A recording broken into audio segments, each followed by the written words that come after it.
Hey, can everybody hear me? Probably. So we're about to start another edition of our typical Tuesday stream, Get There Gaming. We're doing something a little special this time. But to start off, I'm Chucky. You've probably heard me a couple times. It's kind of a big deal. I got my buddy Connor over here with me. What's up, guys? So we're doing this little thing that I came up with the other night called Modern Roulette, or Phyrexian Roulette, however you'd like to state it. So basically, we have 6 decks that are somewhat battle tested in Modern. At the beginning of each time players sit down and start their round, they're going to flip a card over, and whatever the card they flip over is, that's the deck they're going to play. That's the deck they'll play for the rest of the night. So we won't put the cards back, and people won't be using this. Multiple people won't be using the same deck. However, we will have multiple people, or we will have the same person playing that deck multiple times tonight. So I think for our deck list, what do we have? They should be right here. We have Burn, Infect, Storm, Jeskai Control, Eldrazi and Taxes, Hollow One, and that's all 6. Yeah. So 6 players, 6 decks. yeah, and I mean for the most part, a decent balance. It probably makes sense not to have too many control decks because we don't really want to have to survive a control mirror. The other fun aspect of this is that while each of us believe in our team's ability to play decks in general, some of us don't have any familiarity with some of these decks that are here. So we might be playing these decks for the first time, which is going to make it even more interesting. So a lot of it's just luck of the draw. So I guess whenever our players are ready, we can tell them to choose. If you want to let Ricky know that he can go ahead and choose his first one. Ricky, go ahead. Choose a card. All right, show the camera, please. Go ahead and show it to camera. All right. Ricky has Black-White Taxes. All right. Tell him to take the pink box. Should be the pink one, Ricky. Oh, that's not very fair. So Nathaniel's just got control. So he's going to be taking the orange box. All right. Let him know. That'll be the orange one. All right. So on our left side, we have Ricky starting off, and we have. Can I click it here to change this? Need some help out here. Oh, down here. Hooray. Yeah. Oh, it should already be listed, right? Try clicking save. What's the thing you want? I'm typing that up. Oh, you're doing it. You're over here. Oh, You wizard. Yeah, we have a magic man behind us. He is on Jeskai Control. So Ricky on our left is playing Black-White Taxes. Honestly, I have no idea if he has any experience with that. I don't recall in particular. I'm sure he's had plenty of time. I'm pretty sure he's played at least Eldrazi before, so he should be familiar with how the cards work at least. Right, and certainly he's played against the deck. So yes. He's played it plenty of times playing against one of our comrades, Sebastian, who's been playing Taxes for what seems like forever in Modern. So at least a year and a half, 2 years probably. Yeah. So on the other side of this, we have Nathaniel, who is pretty much known as one of our control players within our group. Commonly playing either blue-white or Jeskai Control, and as luck would have it, he's playing Jeskai Control. I wonder if he cheated. I don't know, but I do think it's funny that beforehand he even asked that, could we do rerolls? Because I don't think it's fair if I get Jeskai Control. So, yeah. So I would find it that much funnier if he then goes 0-2 tonight after saying something like that. That would be great. It would be. Rolls, looks like Nathaniel won.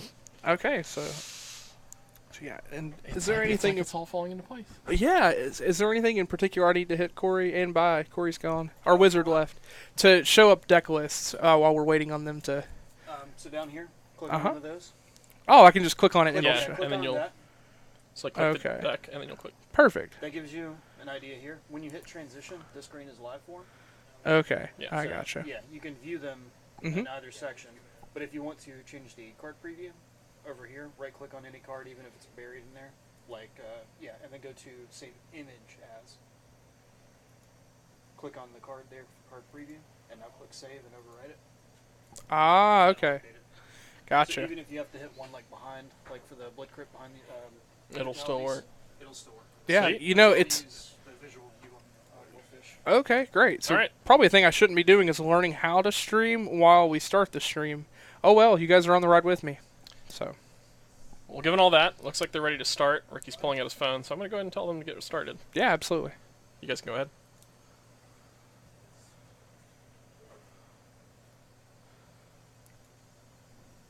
Or maybe they have not resolved mulligans. Ah, okay. I'm right on the phone. So, Liars. so it looks like Ricky's keeping, or at least deciding if he's going to keep see. Nathaniel as mulliganing. He's looking at Tide Hollow Sculler, it looks like.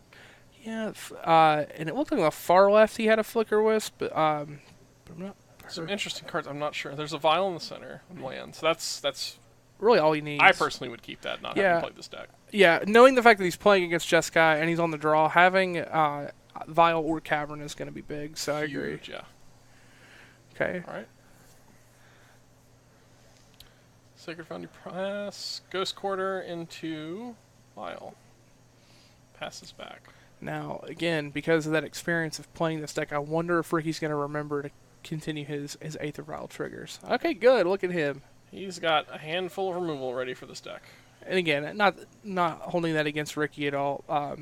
Seems like a simple thing for those that play the card, but it's an easy thing to forget if you're not used to playing cards that do that. I've frequently missed them when before. I was playing Humans the other week. It was I don't think I forgot any important, but I did also get punished every time I ticked up. I got the card that would have worked on the previous value. So that's unfortunate. knowing when to hold that back instead of just like moving it up was Absolutely a huge thing. And the thing for Ricky is he's not light on lands, which is good. So then the choice he'll have to really decide is whether he's going to want We to have stay a on main 2 or 3. phase. Tide Hollow Sculler. Let's play land for turn. And that's kind of interesting that he did that main phase. Or he's stopping on upkeep. It's kind of unclear. We'll see here in a second, probably. Well, no, it's a main phase because he played a land. Well, he could have said play land, pass, upkeep. I have interaction. Oh, I see what you're saying. We'll see if Nathaniel ends up tapping out or doing something to get rid of the Sculler. That's unfortunate for Ricky. He's not really, yeah. He's got to realize that that's going to be a problem very quickly. So he has another Sculler. He could go double in, but then he opens himself up to just losing both now that he knows that Nathaniel has 2 removal spells.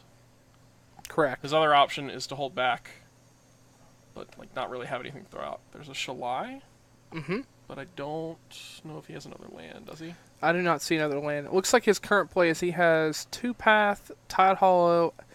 I actually think that is Eldrazi Displacer and Shalai. It could be, yeah. Yeah. The Displacer is really good in this matchup, but he's got to have the right amount of mana for it. So it's going to be interesting to see how he ticks up the Aether Vial or not. Oh, no, that is a Flicker Wisp. Sorry. Yeah. So, yeah.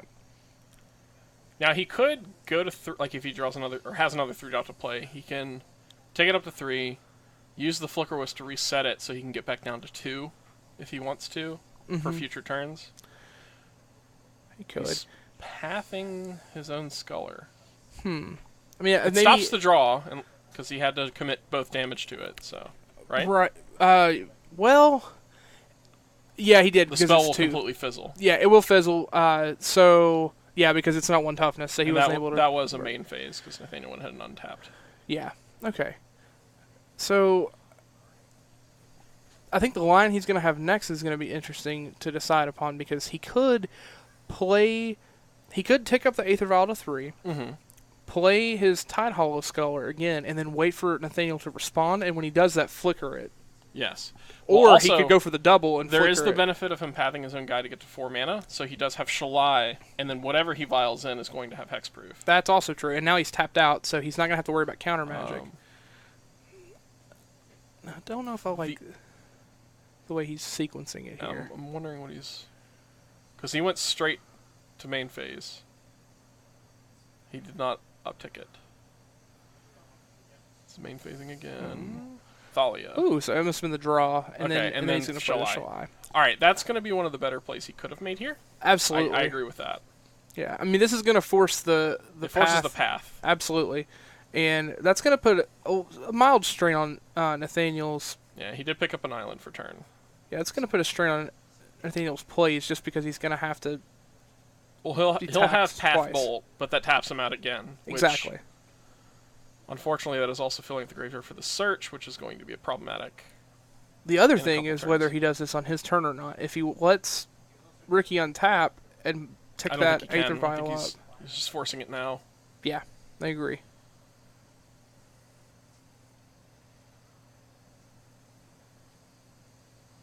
Yep. Grab a basic, Yep, and then and then the bolt. follow-up bolt. Yep. Which I think was the right play. I agree. I don't Yeah, think you give him the chance You to. can't let him untap with a vial, because then that's when you get like Flicker Wisp shenanigans and Displacer and things of that nature. Yeah, the other thing is, even if he were to wait and let him untap to upkeep, he can't, in response to the Aether Vial trigger, he doesn't know whether or not Ricky's running Resto Angel. Right. So I think the safest thing is definitely to do it that way. Yeah. So I mean, it's pretty safe to assume Nathaniel and Sebastian's played a lot. Sebastian's going to know what the bulk of this deck is in terms of like things like Displacer, Thalias, Blade Slicers, that kind of thing. yeah, But, I mean, you could feint like putting in Landon Arbiter on 2, holding up a Ghost Quarter, like that kind of thing. right. You can do some really tricksy lines with this. And he has decided to take up to 3.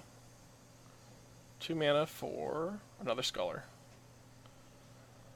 Snap Electrolyze. That's unfortunate.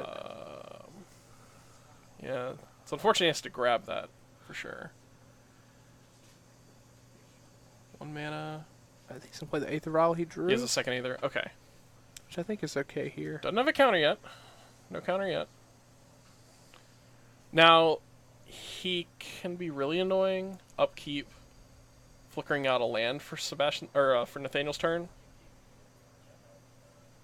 Like you can take him off white mana for the turn, and then he has to draw it.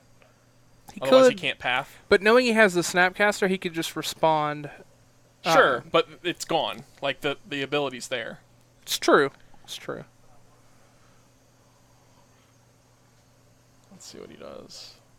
Did he bend the verdict? He did. Okay. Looks like snap. Yeah. Now the question is, what is he? Is he just bolt? I assume it's just bolt. Yeah, I would assume as well. I mean, he can. Okay, he's choosing to Serum Visions instead. Oh. That's fine. Mm-hmm.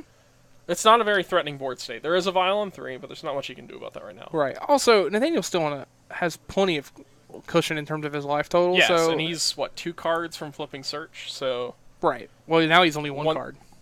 is he?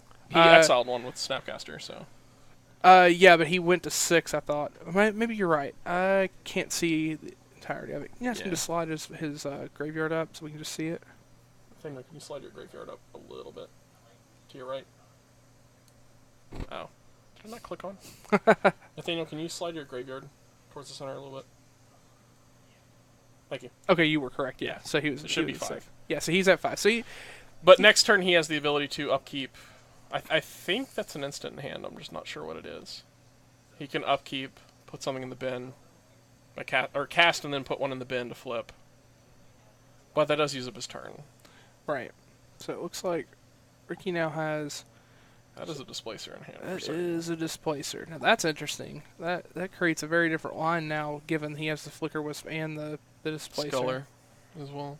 As well as. No, a I don't Sculler. think he casts it, because if he casts it, he loses the ability to use it that turn. Yeah. But the trade-off is that then you're using your Vial preemptively. Right. I almost like the idea of. Okay, so he I has think he has Displacer, Flicker Wisp, Path. Yeah, I almost like the idea of just either attacking or just passing and not playing anything here, so you can then flicker in the Displacer and use the ability, Right. and then you get it on Thank the you, field. Are You Disturbed, for the Twitch Prime sub. Much appreciated. Thank you for getting there. We got a reader. Taking a look at search, making sure we have the correct count. 1, a 2, and a 3. Leaving no colorless open, so I assume this is the Displacer coming down. Yeah, There's not really a point to Flicker Wisping anything at this rate. agree. And this actually comes to show like that. Oh, okay.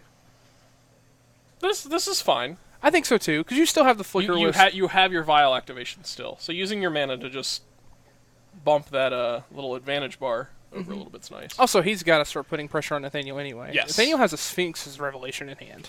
So that's not good for Ricky.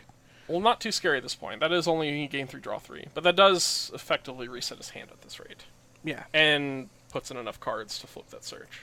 Well, without Ricky applying any significant pressure, that matters a lot. Right.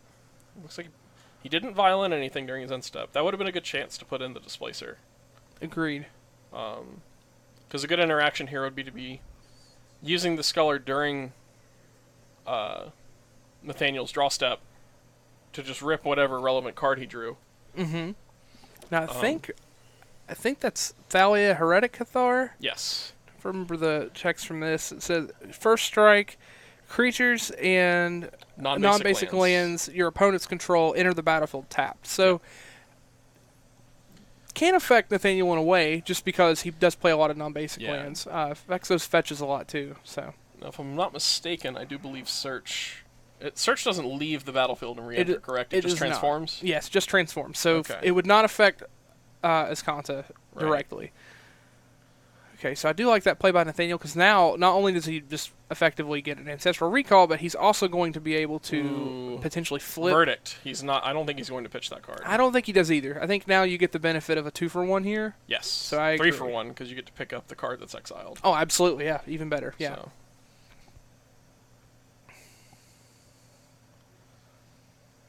Free attack, test the water, see what happens. Now, in my experience, when the control player attacks, that means one of two things. One, they're going to wipe the board. Or two, they don't know what they're doing. And given that it's Nathaniel, I don't think it's the latter. Right. But I will tell you, you would not be surprised how many times you can bait people playing the next level. Yeah. I don't think Nathaniel's doing that, of course. We know he has the verdict, so I think you have to go ahead and block there. But yeah, I think Ricky's expecting that. Now the question is, does Ricky value? Well, does he value either of those creatures more than the Flicker Wisp? Because he could violin save the Thalia. I would violin the Flicker Wisp on the Tidehollow Sculler. The Thalia doesn't really have a lot of value here, especially if you're using your mana for Shambling Bent. Yeah, I think the only problem I have with that though is now that that's wiped. Oh well, he already played a land. Never mind. Nathaniel did play a land. He gets to grab that thing right back. Right. And then see, Snapcaster lands, so you have a Snapcaster to worry about now. This is the situation where a Displacer can be pretty functional. Yeah, no, absolutely. Because if you get a Displacer down with 6 mana up, 2 of it colorless, of course. Unfortunately not the case. Conceal Courtier for turn. But you can activate and draw step, swap the cards around if you need to, give him back the Electrolyze no matter what, and then if he tries to Electrolyze, you just do it again. Yeah. And you grab another spell. Or you just keep what you got. Right. I mean, to a point, it's going to have some diminishing returns, but at this point, he definitely wants to keep Nathaniel at a minimum of card access. So he vialed in Displacer. Now, I think he's asking if I take a card, like if it exchanges with the one under it.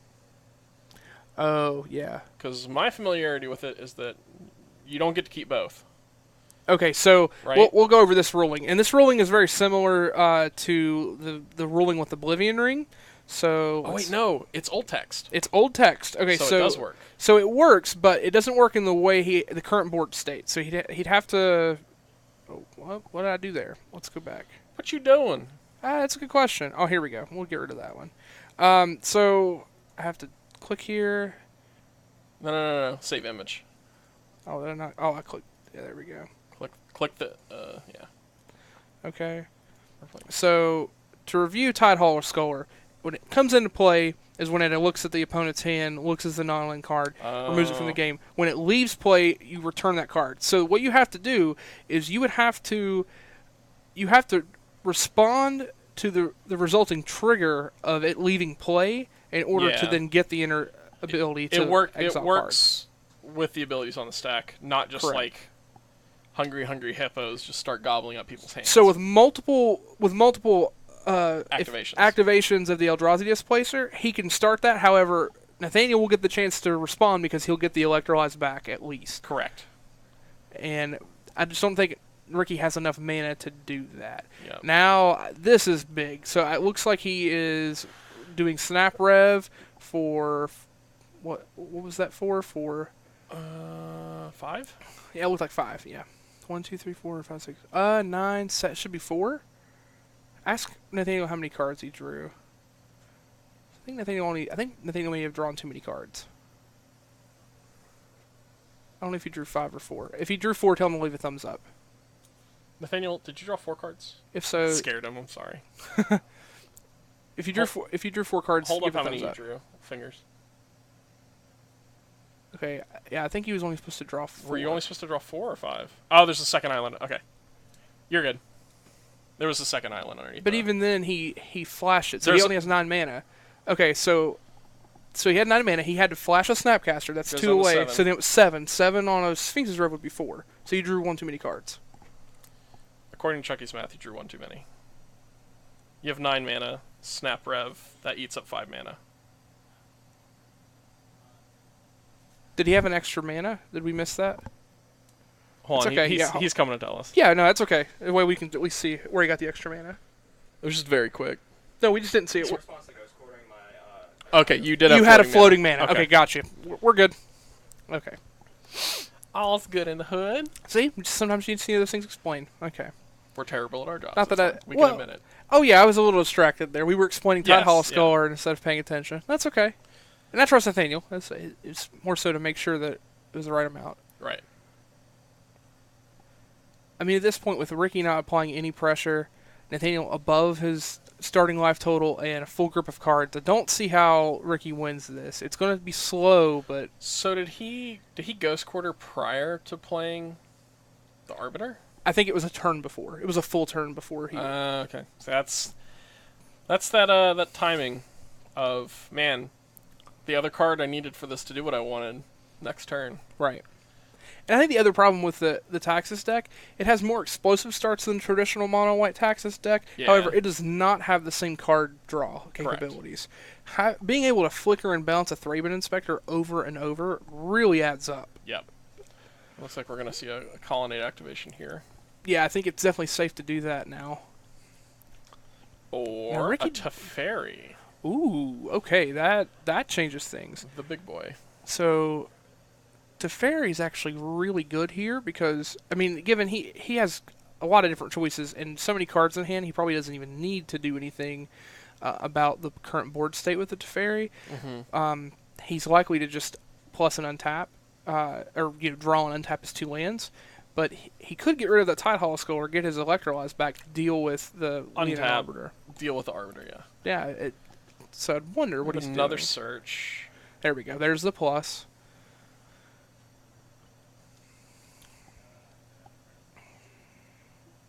Okay, so we have... Okay, so he untaps Glacial Fortress and Island. So holding up mana for Cryptic Command, which we haven't seen him play yet. There it is. He has 2 in hand, so... Mhm. So, yeah, and I think that was a very strong play for him to be able to protect that Teferi with the Cryptic, so... Yeah, if he gets to untap with this Teferi, I think that's going to be... I hate to say the end of the game, but I'm not sure there's a point where Ricky can come back from that. Yeah, I mean, I think that's the thing about the Jeskai deck. If you have someone that's competent with the deck, you reach a point of inevitability. Yeah, It's if, very if this was similar- me, y'all would be laughing at me entirely. I have played Jeskai Control in Modern, but this was also like right after Twin got banned. I was playing Restokiki. Okay, Jeskai. very different deck, but yeah, I Very, understand. very, very different from what like this kind of control deck is, and so like I'm not familiar with that at all. Right. This is just more so in the same trope of any control deck when you've taken so much advantage. Ricky doesn't have a deck that can just explosively make 20 damage in 1 or 2 Yeah, turns. and there's not some kind of like uncounterable. Each player discards their hands. Exactly. So because of that, I see. think that it creates too much of a strain for Ricky. and that's gonna be it. Yep. Okay, good. So, all right, so let's look at our sideboards here. We'll start with Ricky, who presumptively will be on the play. So, I'll take a look, and I can click on his list I got here. it, I got it. Okay, thank you, because you can click and transition. So we'll show you the deck list and talk about what we think would be played here. So, It says Sebastian, but that's not correct. yeah, so we'll just look past that. This is his deck, of course, that we're using.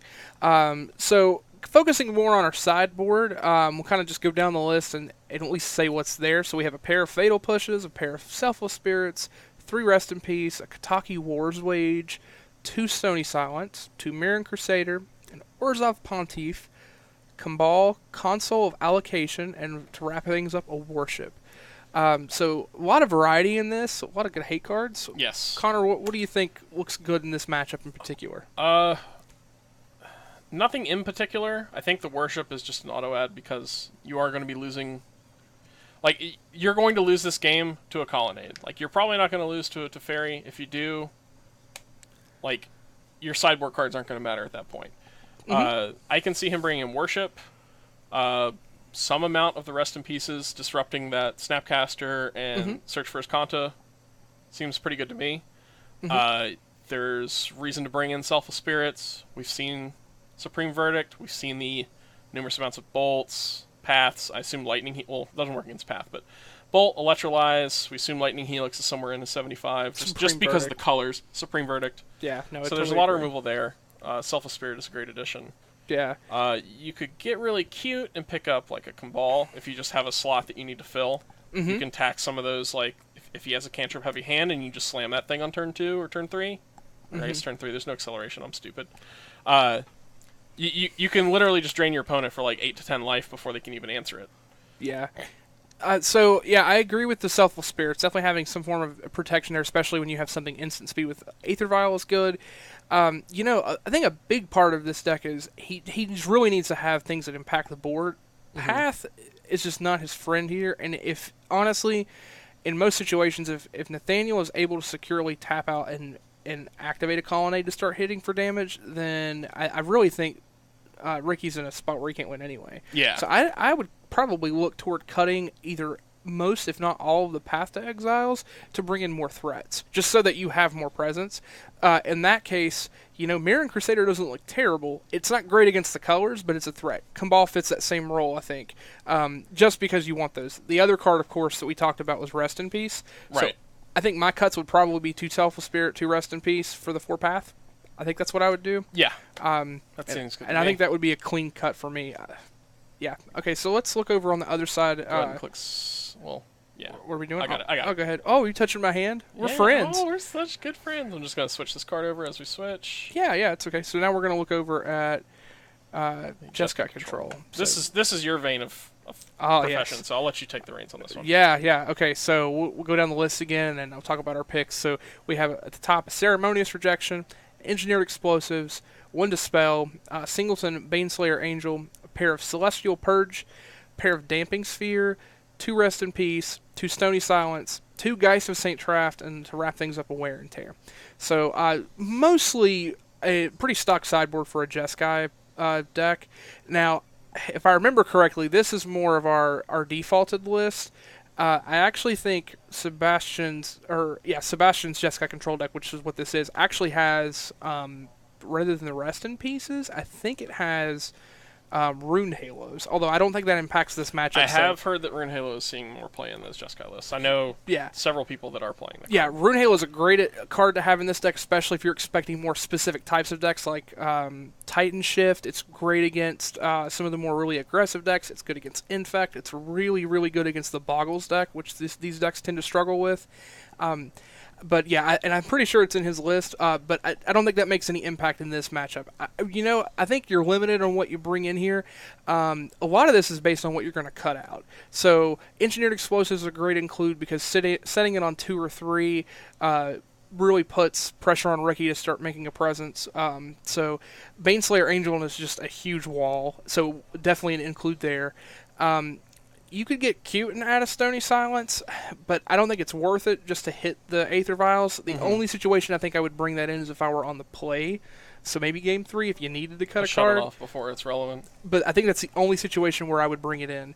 Geist of St. Traft is good pressure for him, and if can be a good way for him to close the game out before Ricky's able to climb back in after maybe a board wipe.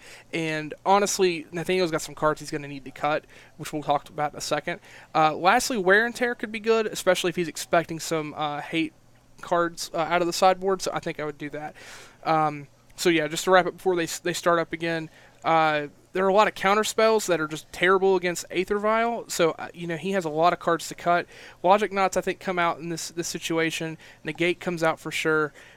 You could maybe argue keeping the Spell Snare given there's so many 2-drops in the Taxus deck. If you don't need to cut the card, then that would be fine to keep. So then, really with this, I would probably bring in the EE, I'd bring in the Baneslayer, and I'd maybe bring in the Geist if I had room, or the Wear and Tear. Given that switch, that would leave me cutting the knots, cutting the snare, and cutting the negate. It'd be a clean 5. I think that's what I would do. All right. So yeah, let's switch back over. We're going to get ready and start our content. Y'all can get started. So does this switch over? Yeah. Okay, great. We do see a Vial for Ricky. Vault of the Archangel is one of his lands. There's the Cabal. Okay, so he did bring the Cabal in. Thalia in the front. It looks like... I think he has... He has 2 lands. He has Caves, Vault, and a Ghost Quarter. So that's not a terrible hand. I think if you have the ability to play the turn 1 Aether Vial into Thalia, you just do it. The only card he can't play right now is that Cabal. Everything else is a monocolor card or an artifact, so... Yeah, and that's also an asterisk. I mean, given if the Aether Vial stays in the field, he's going to get to play it. Yeah. So yeah, I think that's a great hand for him to be on the play. Yeah. It's probably not a professional level of thought, but like when I'm playing at like game nights, or if I go to manage to play in one of our IQs, like when I'm mulliganing, or before I mulligan, I look at my opening 7 and I was like, is this a keepable 6? Is it worth mulliganing? So like usually that has some value for thought. No, absolutely. I think it's always good to look at your hand and look and remove. Sometimes what I'll do is I'll remove the worst card out of my hand and look at that 6 and then it's say... It's the same level of like, if I just got rid of this, like this thing I can't play. Would I keep this if I had 6? Is it worth that extra scry to look? And, play draw plays into that too, because if you're actually going to draw a card ahead of time, that's fine. Versus if you have a hand that's too slow and you're playing against someone that's got a faster deck, I mean, there are a lot of factors there. Yeah. But yes, I totally agree with the thought process of, why mulligan if I'm only going to end up with a hand that's potentially worse? Yeah, I've had way too many mulligans where it's also just, oh look, this is the same hand, just minus like this card I could have played. Exactly. Which happens a lot playing Gitrog Monster, because I'll get stranded with a 5-drop and only 2 or 3 lands. Yeah, so speaking of mulligans, Nathaniel starting off kind of rough here with 5 cards on his mulligan. Yeah. Ricky starting off strong. strong. Lands and a Teferi on his side. Yeah, Ricky starting off strong here with his Aether Vial and the start of the turn like we talked about, and then now he's going to leave with a Thalia. This is going to be pretty punishing. He's going to Thalia into Cabal. Is fairly strong right now. Yeah. And then he'll have a Vial on 2 if he manages to draw something like a Tidal Scholar. Yeah, he does have a Ghost Quarter in hand. If he were to... And a Displacer. If he were to be able to draw, I don't know, Leonin Arbiter, I think the game is over. I mean... Probably. I mean... Nathaniel does have a lot of lands in it. He has at least 1 more in hand. So it's not over at that point, but it's really difficult. Grim. Ricky's presenting 4 power on the field. Nathaniel is getting taxed each turn. He tries to play a spell before he deals with a Thalia, and he loses a source. Certainly he does have a fetch. It's just, it's a very difficult hand. There's an EE. It looks like he's scrying to the top. Yeah, I agree. That's going to be a great card. I'm not even certain that's good here. His board's going to be 1, 2, 3. He only deals with 1 option.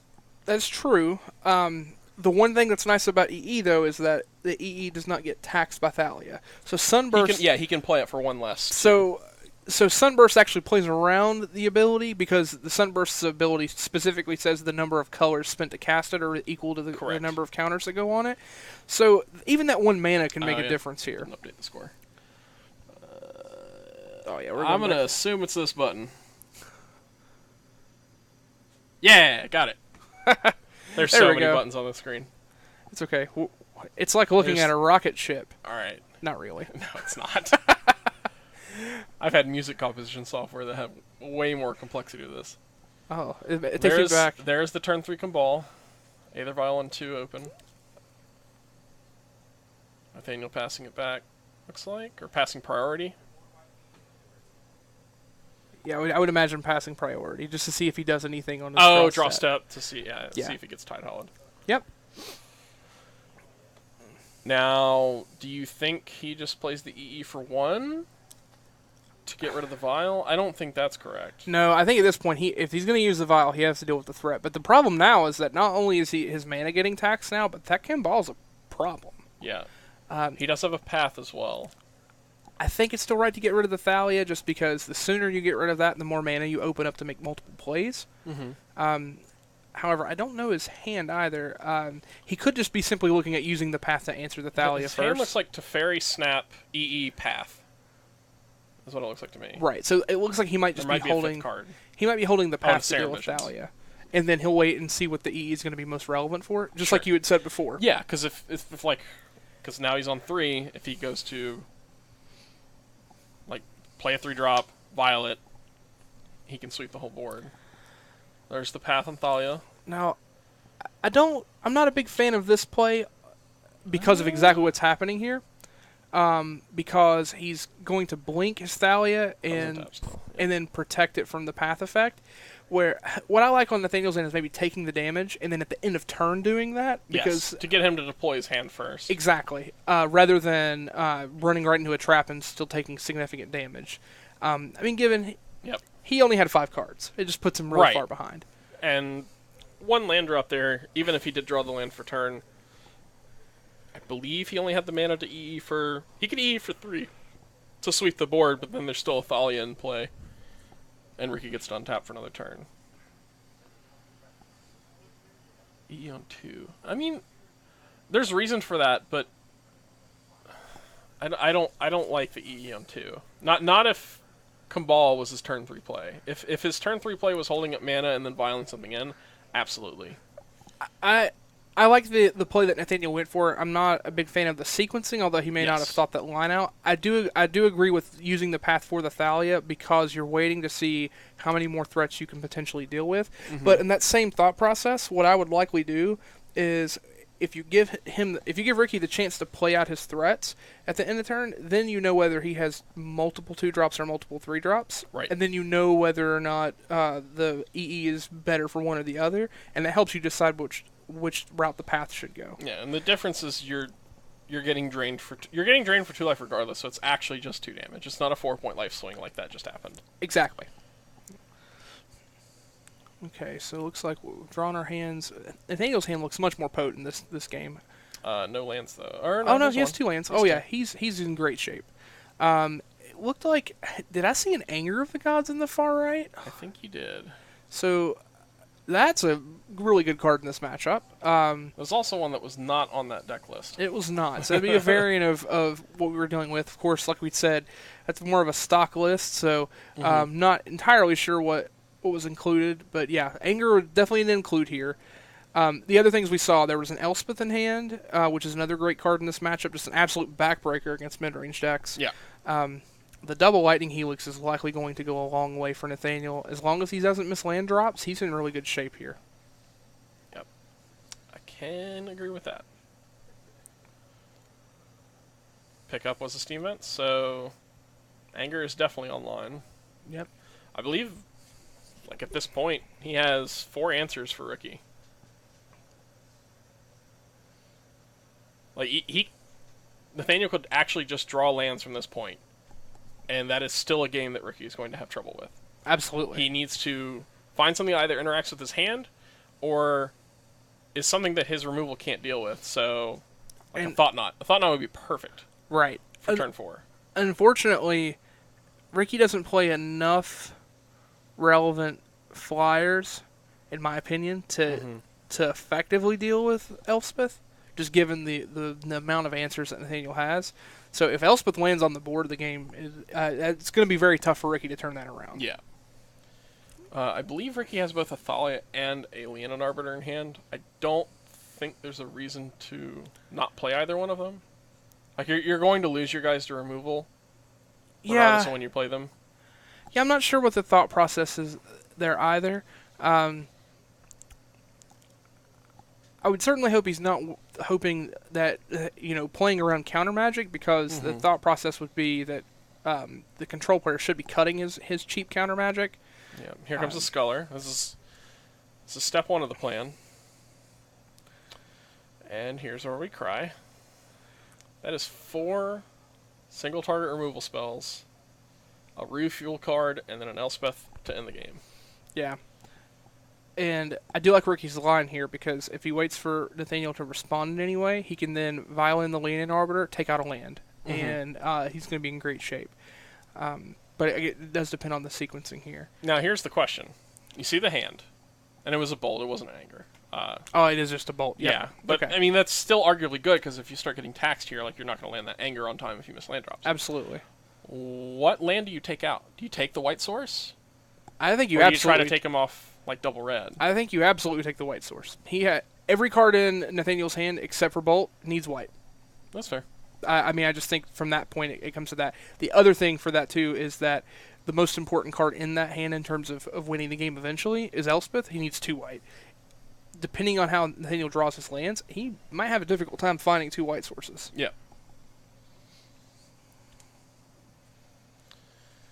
Definitely in the tank here. Yeah, we are deep. Okay. I think that's fine if you're going after the white source. Yeah, I mean, you'll get him to use it. I think in terms of looking at the results, the life cushion matters a little, but the mana efficiency is probably worth more. And then between Path and Bolt, you certainly want to leave him with Path since there's a drawback. So I think Bolt's the right choice. Now, say I'm in Ricky's seat right now. Do I Ghost Quarter right away? Do I wait for Nathaniel to act, or do I... Like, because if he just draws for turn, that lets him get up to 4 mana. So now whatever he vials in can also be answered. So I think he waits. What I would likely do here is, because he has a Thalia in play, and this is just me trying to get maximum... He doesn't have a Thalia, he has a Tidala. I thought he has a Thalia in hand. I believe I saw a Thalia in hand, yes. I think Yeah. it was a Thalia and a Leonin. Yeah, so I think the fact that he has 2 choices there, I think... Right now, I think he's thinking about whether or not to go for the play here. I don't think you do it here because you give Nathaniel the chance to fetch and that's response. 2 Shalais. Oh. Those aren't Thalias. Oh, okay, so he can't do that. That's actually not bad moving forward because Nathaniel only has 1 path. Everything else is damage based. Mm-hmm. You have two Shalais. He's probably going to take a turn off to try and answer that. Right. I'd imagine so, at least. So, if he doesn't have another 2-drop in hand, which he doesn't now that we've confirmed that, this is going to sound like a cheeky play, but I think what I would do is, I mean, I wouldn't respond. He does have the Leonin. I did see that one. He just doesn't have... I thought the other 2 were Thalias. Correct. So, So, yeah, he has a Leonin. At the end of Nathaniel's turn, I would activate Aether Vial. I would see if Nathaniel responds.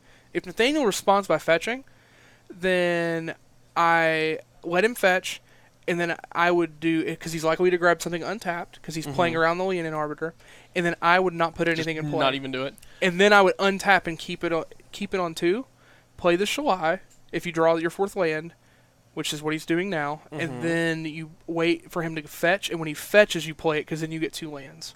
Although, I like that, yeah. Now, he did play the Shalai, so he's not going to have the Ghost Quarter here, but... Nabbing that fetch land is still going to be pretty huge. Yeah, exactly. If Nathaniel goes for the fetch here in response, now see, this is the thing. If Ricky can respond, but this is the trick, whether he knows to respond to it. Looks like he's catching it. Yep. Okay, there we go. So now he's going to effectively strip mine him. Oh no, it has hexproof. You can't do it, Nathaniel. Oh! That's got a big booty. Oh, boy, that's really good. So, no, wait, what? Oh, Shalai's still on the stack. It's not doesn't have hexproof. He fetched with it on the stack. I see. Okay, gotcha. Okay. Damn it. that was a little confusing there. Okay, I gotcha. got so excited. Yeah, that was really good. I want to die. Oh, and that's then really the path unfortunate. follow-up, Yep. That's rough. So, But he does have a backup Shalai, and the path is used now. Elspeth also doesn't answer Shalai either. it doesn't answer It's a 3/4. Shalai.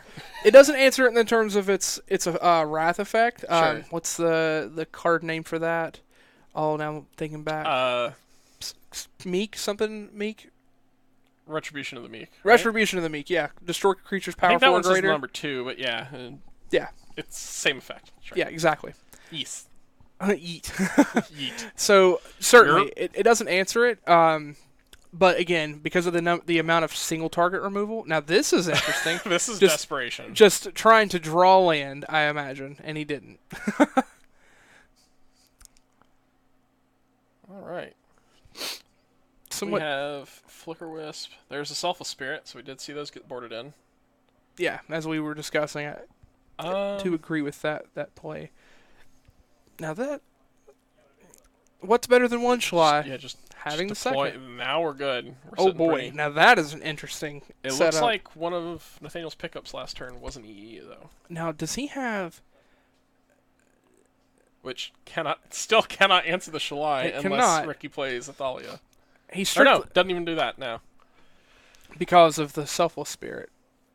Right. Well, also the fact that it has to look for the color. Nathaniel's deck can only produce 3. Oh, that is correct. Yeah, he can only make 3. So, and I'm pretty sure doesn't Ricky have a Flicker Wisp in hand? Yes. So even if he has targeted removal, Right. If he has the double spell, it looks like we're just going for the Selfless Spirit. yeah, I think you don't touch your vial, you just save it. You just start swinging away. That's a good pickup, but I don't think Nathaniel has any cards in exile yet. This was a reason. Now, I know Shalrama said that Rest in Peace was cute. This deck still does have a Processing Eldrazi, which is very good.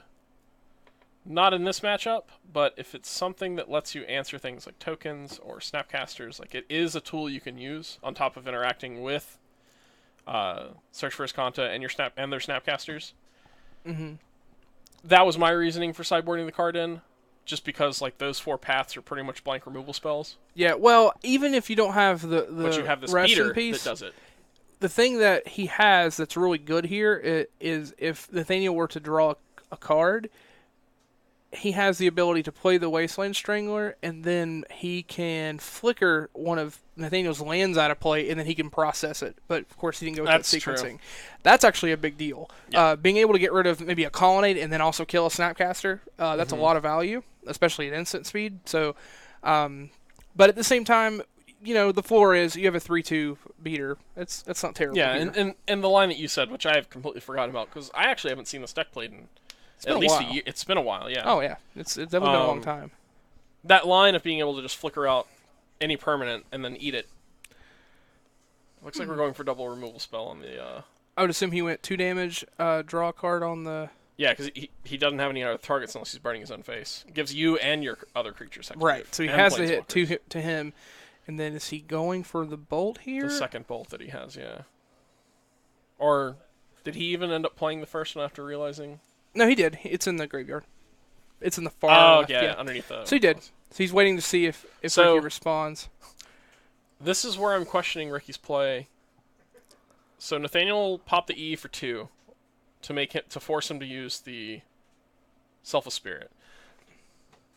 If he had used his Flicker Wisp to hit his own Selfless Spirit, he could save that effect for like a situation like this or a board wipe. Right. But you can also just use the Flicker Wisp defensively. Yeah, in terms of how it worked out for Ricky, it's the same, so it's fine. But I agree with you. It is... Now, why hasn't he returned the... I guess he did this at I think it was, upkeep. no, I think it was during end step. Well, oh, I see what you're saying. Yeah, it was after end step, so this is the next end step when it was And returned. there's the Rest in Peace. Ooh, okay. So we are going to see no more graveyards at this point in time. The EE's gone, so unless he boarded in Wear and Tear, I'm not sure he has a way to answer this main board. Yeah, this is interesting. So... Now my words are coming back to bite me because Elspeth doesn't answer the board of 6 power flying. Yep, all of it having the number 3 printed on it in that power slot. That is very relevant, yeah.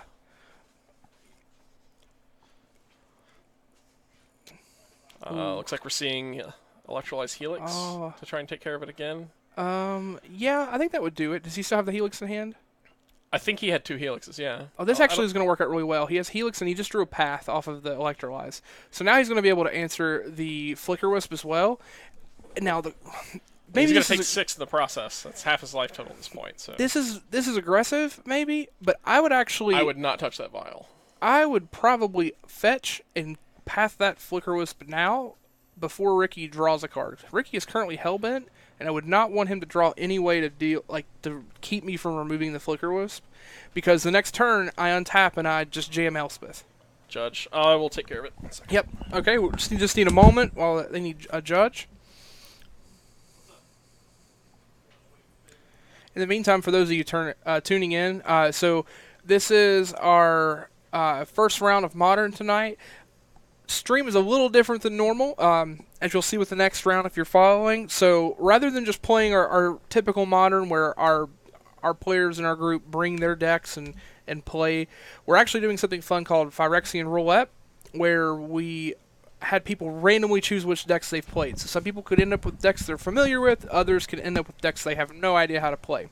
That's where we're at. So we're getting right back at it. What was the situation? So the question was, Ricky wanted to know if he ticked up his Aether Vial to 4 and drew a Shalai and vialed it in response to a removal spell, would it cancel it? The answer is yes. Mm-hmm. At no point as a judge am I allowed to tell him that that's a bad play or a good play. So Right.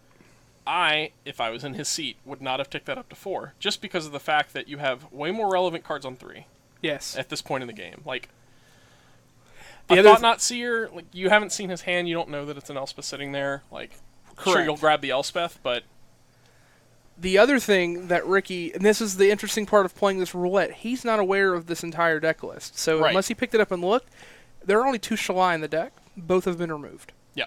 So the play he actually had in mind wasn't even relevant because he had no Shalais left. Yes. The which is only the card other on half. 4 is Thought Not Seer, which, again, I agree with you. He has much more impactful plays at 3 than he does 4. Yeah. So, okay. Which is another thing I can't inform him of, because Unfortunately. A, I didn't even realize that until you just said something. And B, even if I did know that, that's still giving a hint at like telling him that a play does something. Correct. So And I'm sure we'll have a couple situations like that where Right. the lack of information about the entirety of your deck and the ins and outs of your deck are going to affect some of your lines. That's expected. It is just unfortunate that Nathaniel gets a deck that he happens to know inside out. quite literally, Yes. unfortunately. I believe the pickup was another Ghost Quarter. Yes, it was. Oh, that's not looking Do good you for start Ricky. eating lands?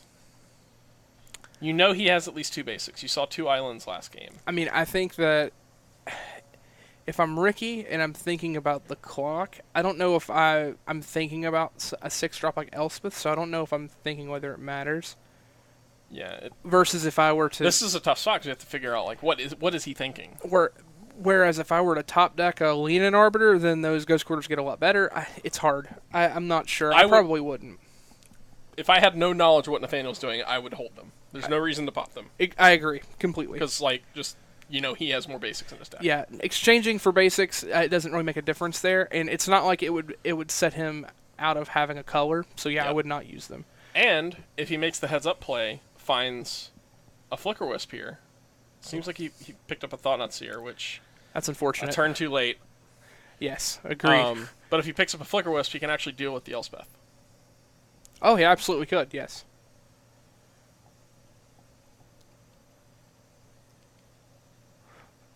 Another thing that comes into play is had he not used the Aether Vial on 4, and he had drawn an Eldrazi Displacer, he actually would be able to have enough pressure to eventually deal with the incoming tokens and We're actually at- hit the Elspeth. We're at 8 mana. Yeah, so that becomes an interesting line. It Got does the make you draw step wonder. card. Okay, so that's Just going to cast it instead. And Another then- body on board, yep. yeah. Draw for turn. Looks like a Tide Hollow Scholar. Is that? I could have missed that. Ricky doing a good job of hiding his cards. Yes, he is. It's the perfect Aang.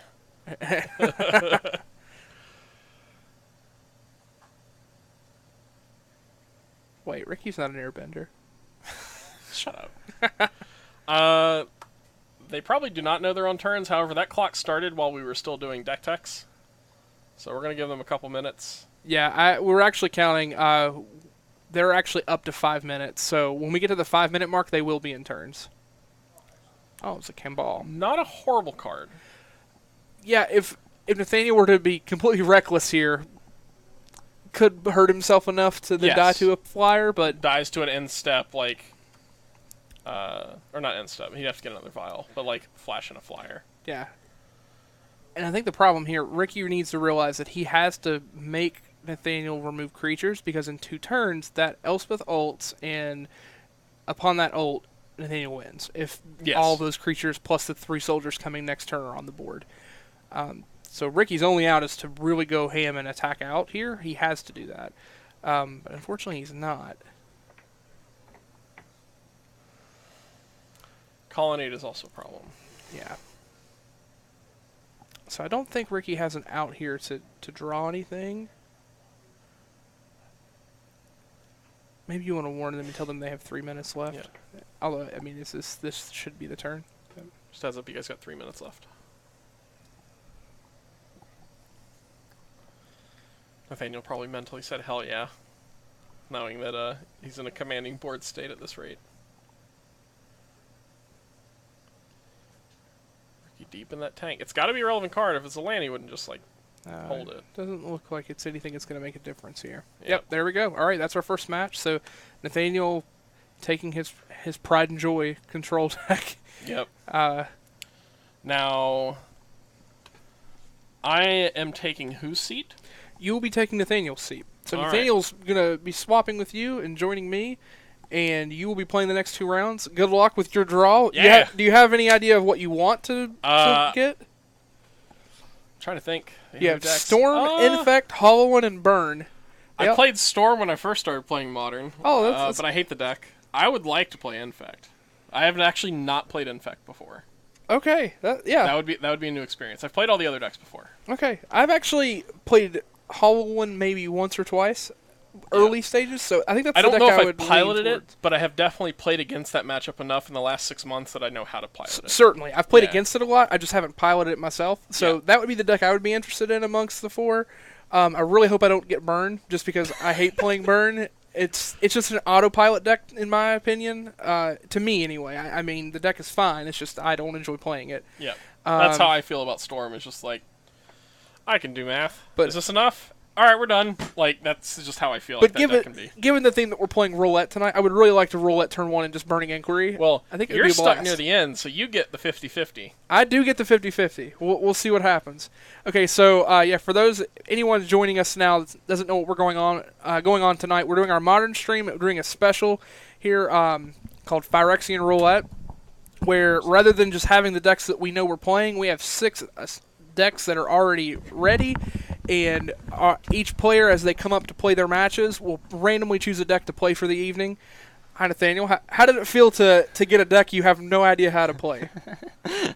Yeah, when I saw my pick, I was like, oh, this just isn't right. And then I saw Ricky shuffling up the Silver Sleeves, and I was like, he's playing Taxes too. This just, Yeah, very, very unfortunate. But despite that, still made a pretty solid 3 games out of it. That game 2 was pretty rough for you on the mulligan of 5, and Ricky just happening to have like the perfect Taxes style hand. Yeah, there were a couple like little missteps I made that so one of the times I cracked my fetch randomly, and I was going to do a line, but then I decided while I was shuffling my library that I didn't want to commit to that line, so I just passed the turn after that, and I could have just waited, got shocked. And then the other turn, when I got blown up by the Flicker Wisp, I was playing around, I was like, he has this vial on 2, and I just kind of, for some reason, was thinking that he had another Thalia in hand, so I didn't want to kill his Thalia, because then he could put a Thalia in play if he had another one in hand. So I just waited, and then as soon as the vial hit 3, I was like, that was a mistake. Yeah. How about we let if you want to let Connor know that he can choose. Now, let's see. I got to change this down here. Connor, you can choose your deck whenevs. Okay. Now, how do I set that? Save. Save. Okay. And then we'll take this out in just a moment. Let's go ahead and reset these. He's going to have Infect. He got Infect, exactly what he wanted. Okay, great. This will be good to see. So we're looking at... Infect. Oh, I'm... Yep, caps lock that stuff. Infect. Infect. You ever played Infect before? I've treated Infects. Something a little different. All right, so... Also, my name's not Connor. You and right. And it's round 2. I got lots to fix here. I'm aware. Listen, this isn't a child. I don't know how to fix this. Yeah, no, it was fun being in there. What did I do? You, I you think hit, I hit. he hit caps lock. It was fun being down there. It was fun playing a deck I know how to play. Was it?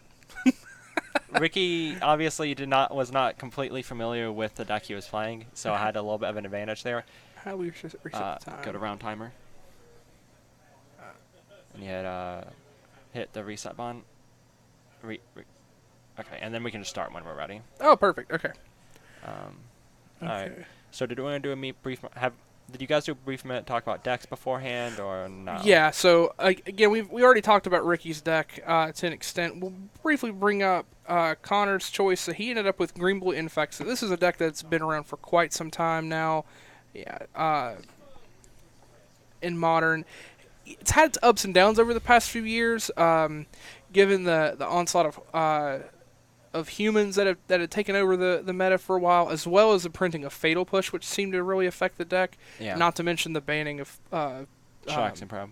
Gitaxian Probe. Thank you. And also when Jeskai was the biggest deck in the format, that's not it's a matchup you can beat, but it's a matchup that's a little tricky. Yeah, so for those that aren't aware, Infect is an ability where when your creature deals damage to creatures, they get -1/-1 counters, and if it deals damage to players, they get poison counters. Yeah. When someone accumulates 10 poison counters in a game and the game state is checked, that opponent loses. Yep. So the idea of this deck is you have multiple creatures such as Glistener Elf, as well as Blighted Agent, Glistener Elf, Blighted Agent, and Inkmoth Nexus. and then your Inkmoth Nexus in your land, yeah. And the idea is that you have these creatures with Infect that are small. You use spells to protect as well as pump them, and you swing through your opponent. You also have some evasion built in already with Inkmoth Nexus having Inkmoth flying. Nexus has flying, Blinkmoth has unblockable, and Glistener Elf has... It's not so much invasion as it is if you're on the plane, you play a turn 1 Glistener Elf. There's a chance your opponent plays a turn 1 Aether Vial or turn 1 Cantrip, or even plays a tap Shockland, and then there's a possibility they're just dead the following turn because your deck can kill that quickly. Yeah, so this was a tried and true Glass Cannon deck. In fact, if you remember from the birth of Modern, this deck was a little bit different. It was actually green-red, if I remember correctly. And it was played Burning Shoal. Yeah, it played Burning Shoal or Blazing Shoal. Blazing Shoal. Which was banned because you could immediately give that creature +8/+8 or +10/+10 by exiling Progenitus from hand. Yep. Much too fast. You could win turn 2 pretty consistently. Yep. Now the deck, on its best hands, can win turn 3. But now it also has some resiliency to it. With the printing of Blossoming Defense, which is still standard legal, card has a lot of protection, as well as Vines of Vastwood. Yep. Another great card. Not only can it protect your own creatures, but you can also pull off some neat effects where you can target your opponent's creatures, and then they cannot target their own creatures. This was very relevant back when Splinter Twin was a deck. But it's also relevant in some cases. So anyway, let's see if we can get back to the action here. Where do I click here? Feature match and then transition. I'll let they can start. Okay. You guys can start whenever.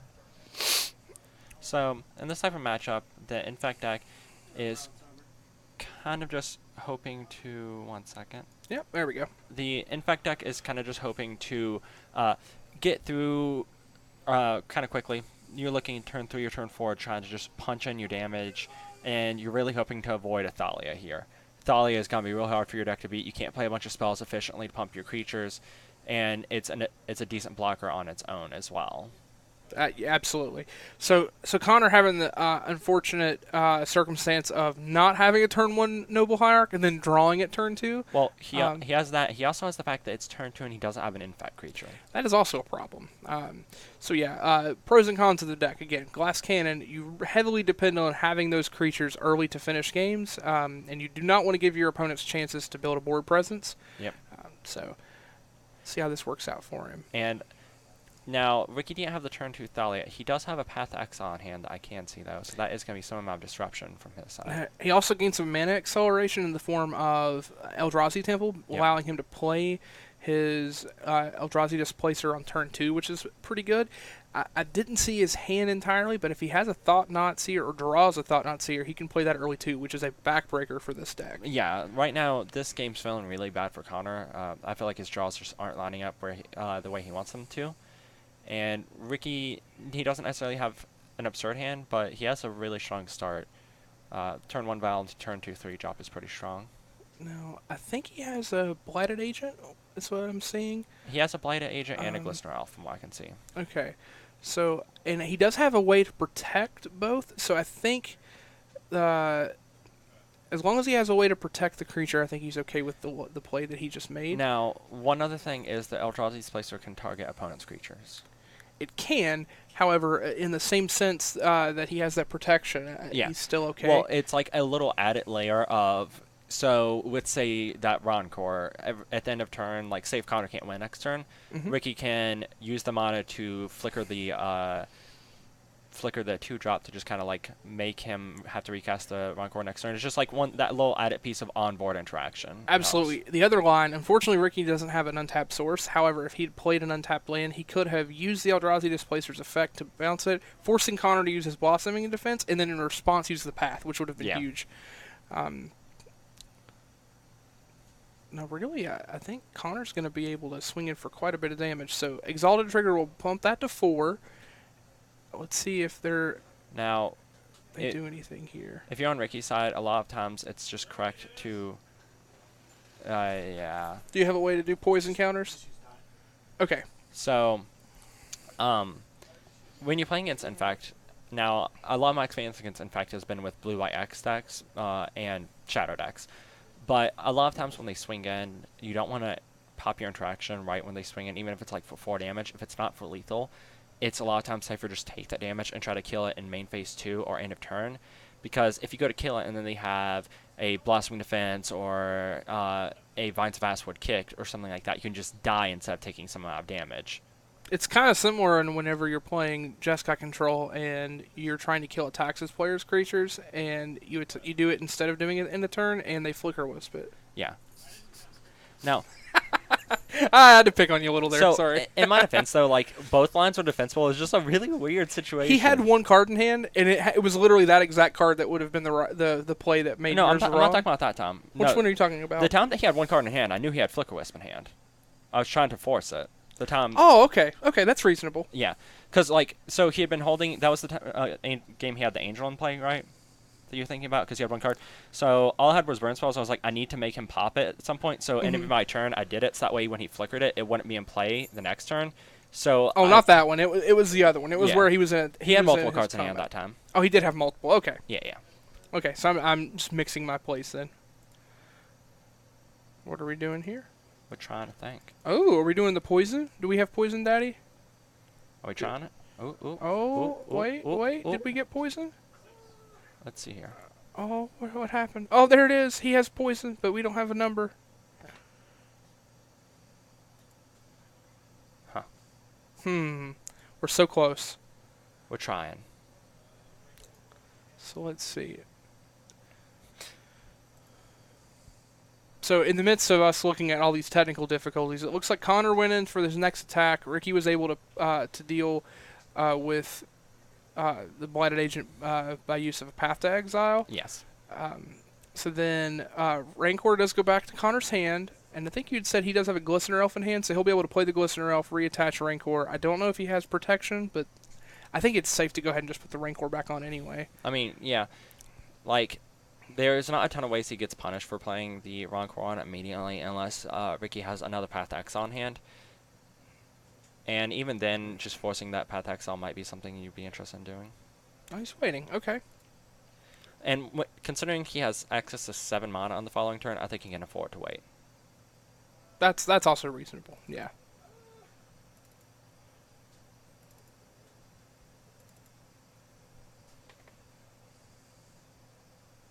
Now, I talked briefly where I said I've had a lot of experience with this deck against blue-white and like Jeskai decks and Death and Shadow decks. I feel like more than half of my experience playing against this deck was playing against the Infect player, Tom Ross, on it. And boy, let me tell you, playing against him on Infect it's stressful. You're just like, please make a mistake, and he's like, I don't know what those are. That's just not where you want to be. Yeah. When someone's piloting the deck very efficiently, even if you have a deck that has an advantage whenever you're playing, several removal spells in your deck or discard spells, even when you're favored, it's still, you have to know how to play your deck and know your lines because it is a deck that can win out of nowhere. Yeah. I also think it's one of the decks that heavily relies on your ability to bluff and to read your opponent. Absolutely. And I can speak from that experience too, watching Tom play against other people that weren't as experienced, or were just even nervous playing against him, and he was able to bluff in 3 to 4 damage, chip damage that ended up winning him the game. So with a I single remember line. one open that like I had a rough night the night before. It was day 2. I was like, man, I just want to start this open with a real easy, just like an easy opponent, whatever, easy matchup. I'm playing Shadow at the time. It was like round 9, opponent 1, Tom Ross, and I was like, oh boy, sorry, round 10, Tom Ross, and I was like, cool, I get to play this match. And so like while we were playing, like half the people from Roanoke just start kind of hovering around us, and at the end Tom just gets up and he was like, where do all of you Roanoke people come from? You guys just kind of like come up underneath the floorboards or something? It was a good little experience. Yeah, some people do a little better under that pressure of having their friends stand around them and watch. I'm never a fan of that. I don't know. It just bothers me to have people right behind me. I'm not sure why. But. When I'm hyper focused on the game, it doesn't bother me that much. Though, like, I don't like when people who are bad at concealing what their thoughts are watching me. If you know what I mean. Mm-hmm.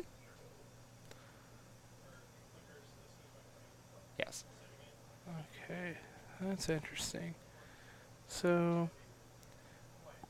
Oh, I see now. He has a cave. Okay. I was wondering why Ricky tapped the way he did. I was worried that he used both of his colors. He still had the caves, so he had his... Of noting, Connor went ahead and reattached that Roncore to the Dryad Arbor that turn, and Ricky still had 3 mana open. If Ricky had, in response to the Roncore, flickered the Dryad Arbor, the Roncore wouldn't go back to his hand. It wouldn't. It would go to the graveyard. That's correct. The one thing I do wonder, though, is if Ricky was just worried about... doing that in response, but then it makes him get rid of a pump spell that doesn't do anything. Right now, anyway. Connor's not attacking for anything, and like just eating your opponent's resource, he'd essentially be eating one of his opponent's resources for nothing on his side. He's only using mana, and he wasn't doing anything with the mana anyways. So that's a trade you're more than willing to make in this type of matchup.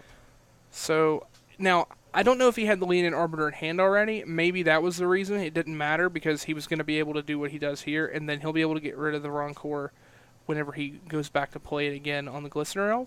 Sure. Well, will he? So The way he tapped, I'm not sure if the he'll problem be able is, to. even if he has the mana open to do it, it's really risky to do it in response because right now Connor has one other card in hand, and say hypothetically that card is a Blossoming Defense, then all of a sudden that Glistener Elf is up to 5 power, and that could be an issue. Or if it's a Vines of Vastwood and he has Distortion Strike, that can be 5/6. That's lethal. Right. So maybe I'm missing something here. Okay, never mind. He played a second Shambling Man. That's why it came in tapped. Okay. I was trying to figure out because I thought previously he would have the mana to still be able to use the Eldrazi Displacer, but it doesn't look like that. See, now the problem though is because, like you said, he didn't follow that line.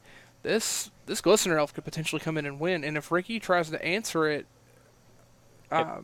it's if gonna... Connor has a protection spell, which he does, then he's going to be getting in there for a decent amount of damage. Right now, he's currently attacking for 6. If he casts the Blossoming Defense in hand, it'll be 8, which would be lethal through the Leonin Arbor. So if Ricky sequences this incorrectly, he will be dead.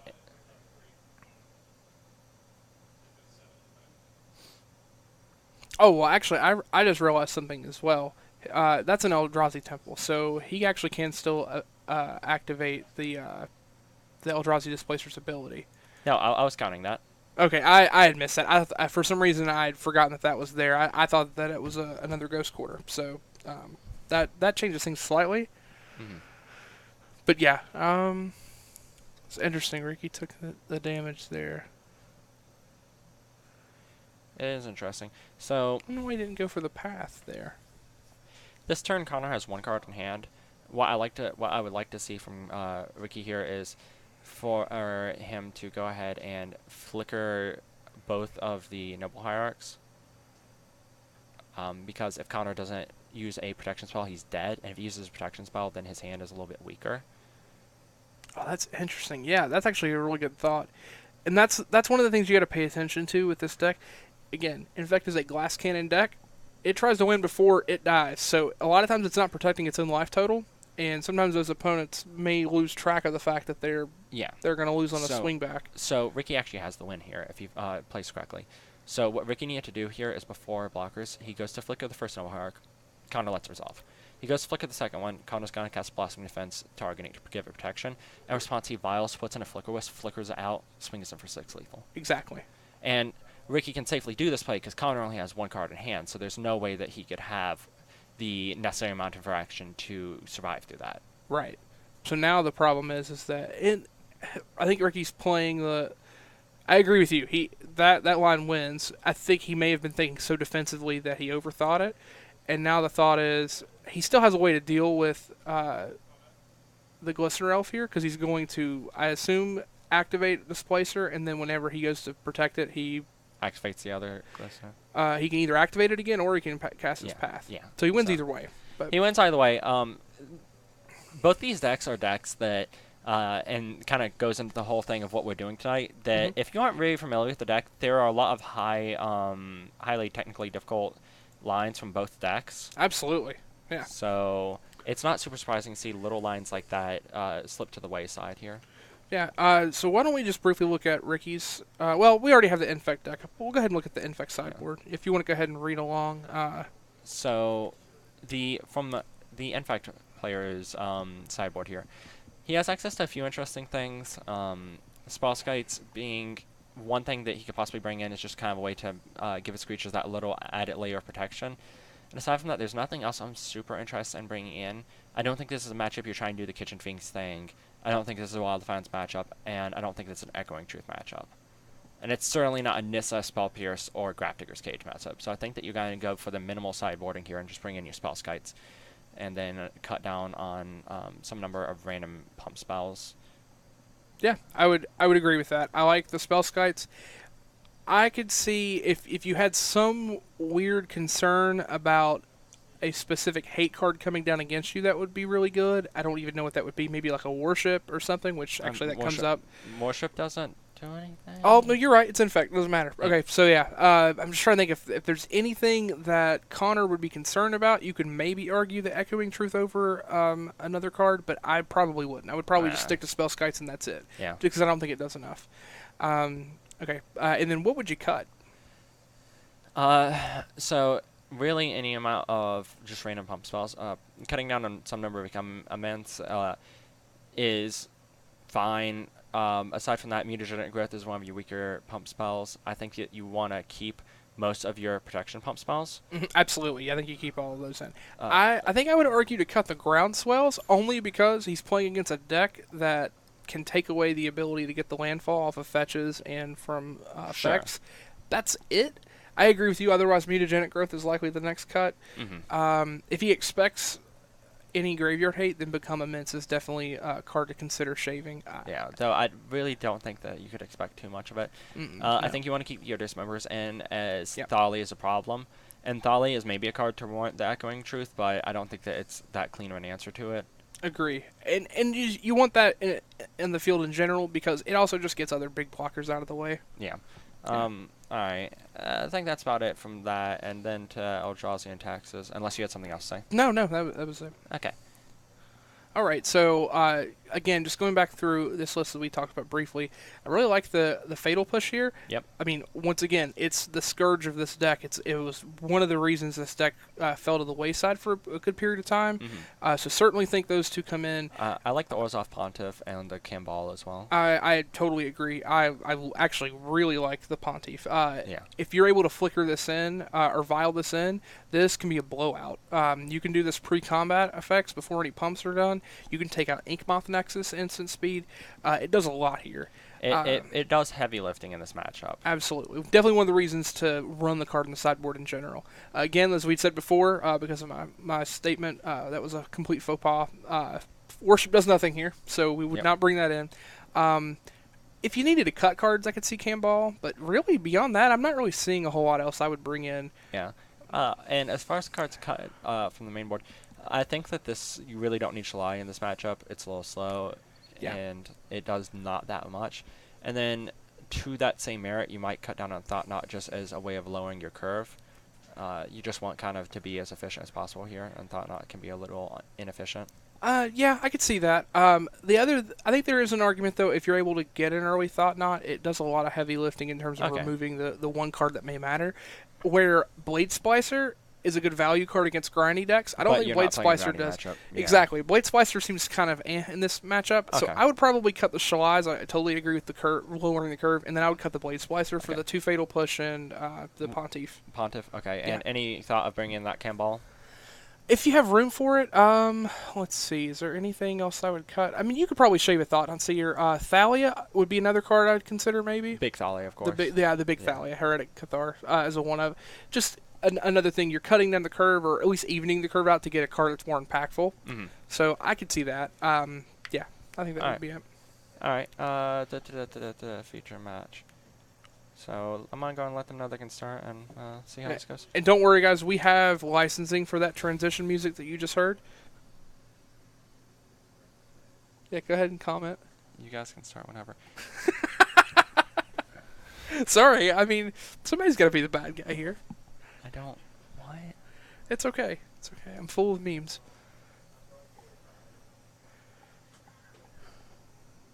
See, someone enjoyed it. That's all that matters. I'm just dazed and confused. We're not even playing Legacy. Or Popper. Eh. I mean, to be fair, popper jokes aren't very common.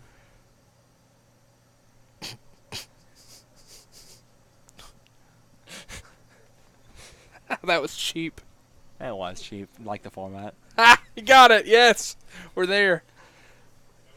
All right. Is Connor starting off with? Is that the promo Ink Moth That's a promo Nexus? Ink That Moth. is pretty. It's, if we're being honest here, from looking at overhead with the camera, it's not. In person, it looks good. Okay, that's completely fair. But I'm playing with the bias that I know what the card looks like Okay. in person. So That's fair. yeah. Okay, Connor going for some cheap beats here. So opponent tap their land turn 1. He has nothing to fear here. Just go and get in there, get that infect. It's Alright. the one. It's that one. Ooh, this one. You do that up and then you're safe. Oh, did I do the doot doots? Yep, there we go. Cheap but easy to find. He is correct.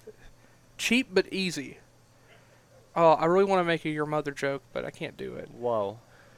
Alright, so let me try to get a glimpse. Understand. So I do see the spell sky in there. I see a Blighted Agent that he can't cast. I see a Dismember. I see a lot of different things going on in his hand. Yeah. And I think that he's just going to go and throw it in the spell sky. He's going to wait on killing that Thalia, hold that Dismember. No, he's going to get over eager on that. You can wait.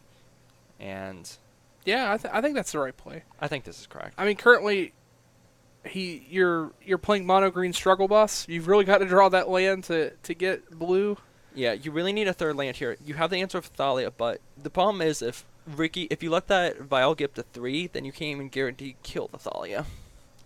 Because Flicker Wisp and things like that. Actually, wait, no. Flicker Wisp doesn't help him here. It doesn't, but the Tidehall Scholar can make a difference here. Not even so much. It's going to take a card, but more importantly, it's going to let him see that Connor's in the weeds. And I mean, it's also going to take that Dismember, which is huge. oh no, like 100% you take that Dismember here. If you take the Dismember, that leaves Connor Stranded with a handful of pump spells that he can't really do anything with. That's interesting. Okay. That's interesting. Now, Not really interesting. That's just wrong. But I'm not. Alright, Anyway, I'm not sure what the line there is, but he has a thought process. I'm sure. what's going on? What's going on here? Yeah. Okay, nothing. So I think I can kind of try to explain Ricky's thought process here is that he's trying to take away that pump spell that is also a protection spell. Main issue with that being is that when you see your opponent's hand and see that's all pump spells, but it has one big vulnerability, for instance, this Thalia, then you want to protect that Thalia. I totally agree. I think my and this is interesting. Although this isn't going to allow him to find a blue source, but I agree with you. The other thing that you got to think about is Ricky has a second Tidehall Scholar in hand, so it's not like he's not going to be able to get that Blossoming Defense Yeah. later. So I think that what he did is actually a very common line for other players that play against Infect. Sometimes we fear those protection cards so much that as soon as you see them, they jump out to you, and I think it's really easy to become kind of put blinders on and get focused on taking that card out rather than evaluating the big picture. Yeah. Again, that Thalia is a huge problem for Connor, and that dismember is his only out. And yeah, to kind of further build on what you were saying, that's kind of like a thing that happens to a lot of Magic players that makes them lose small amounts of points, is that they kind of get locked into this line is correct X amount of the time. Let's just say it's a large percent of the time, 70% of the time, you want to just take that piece of protection from their hand, whatever. So they go for that line that they've been taught again and again to go for without properly reading the board state before doing it. And that's something you need to do if you want to like play at the highest level possible. Yeah, absolutely. Yeah, being able to know those ins and outs and understand each situation is going to help you. And now we see Connor kind of climbing back into this game, was able to land the Glistener Elf, and now that those other spells in hand are relevant, that Dismember's going to go a long way. The other thing I find interesting here, Ricky opted to go up to 3 on Aether Vial, does not have the ability to play that second Tide Hollow Sculler to then get rid of the Dismember. So I think the concern is, I'm guessing he's underestimating how powerful his Thalia is here. Yeah. Has to be my thought. I think that it's easy to not. Actually, I'm not gonna say that. I think that it's something that you can do where you can look at your Thalia and be like, I don't need to worry about protecting it that much, but you really do, because Connor could hypothetically go off here and kill you if he draws a land. If he casts that Dismember for 2 mana and then has like a Distortion Strike, Mutagenic Growth, and some pump spells. Absolutely. It's a little bit of a stretch, but it is something you do have to be concerned about. Oh yeah, a common line in this deck could certainly be, and actually we need to go up on our Infect here because it is up. I think it's right here, 2. Oop. And it's probably going to go up further. So a common line would be, he draws a fetch land, plays a fetch land, uses his 2 mana to kill Thalia with the Dismember, plays a Mutagenic Growth, plays another pump spell, and then now suddenly he could very well have the mana he needs to then play Become Immense, and then just win the game on the spot. The one thing is he can't crack a fetch land right now. Oh, because of the Leonine Arbor, you are correct. Yeah, that is true. But while that we're talking specific about that, situation. let's talk about a few other things that happened. So that Blade Splicer was left in. Yep. That's thing 1. Thing 2, Connor was forced to use a Blossoming Vines of Astwood, a sort of pump spell from the Infect deck to protect the Glistener and kill the Leonine Arbiter, but this just kind of lowered the amount of spells that are in Connor's hand and took another turn away from him possibly killing that Thalia. Yeah, that's kind of interesting. Honestly, this kind of just, to me, rings that why this is really fun, because you get to play these decks that you're not used to, but then we get to discuss how intricate those lines are. And I know, we're not necessarily exposing people for faults. I mean, I think it can be kind of a learning experience for those who are watching. It's like, these are the common faults that people might fall into. Yeah. And these are the reasons that you shouldn't fall into these play patterns, because you can get punished by these things. Absolutely. I think you're seeing something that may help you individually, but also the players that are playing are now going to understand the decks they're playing a little more, and that'll help them if they play against them later. Yep. Now,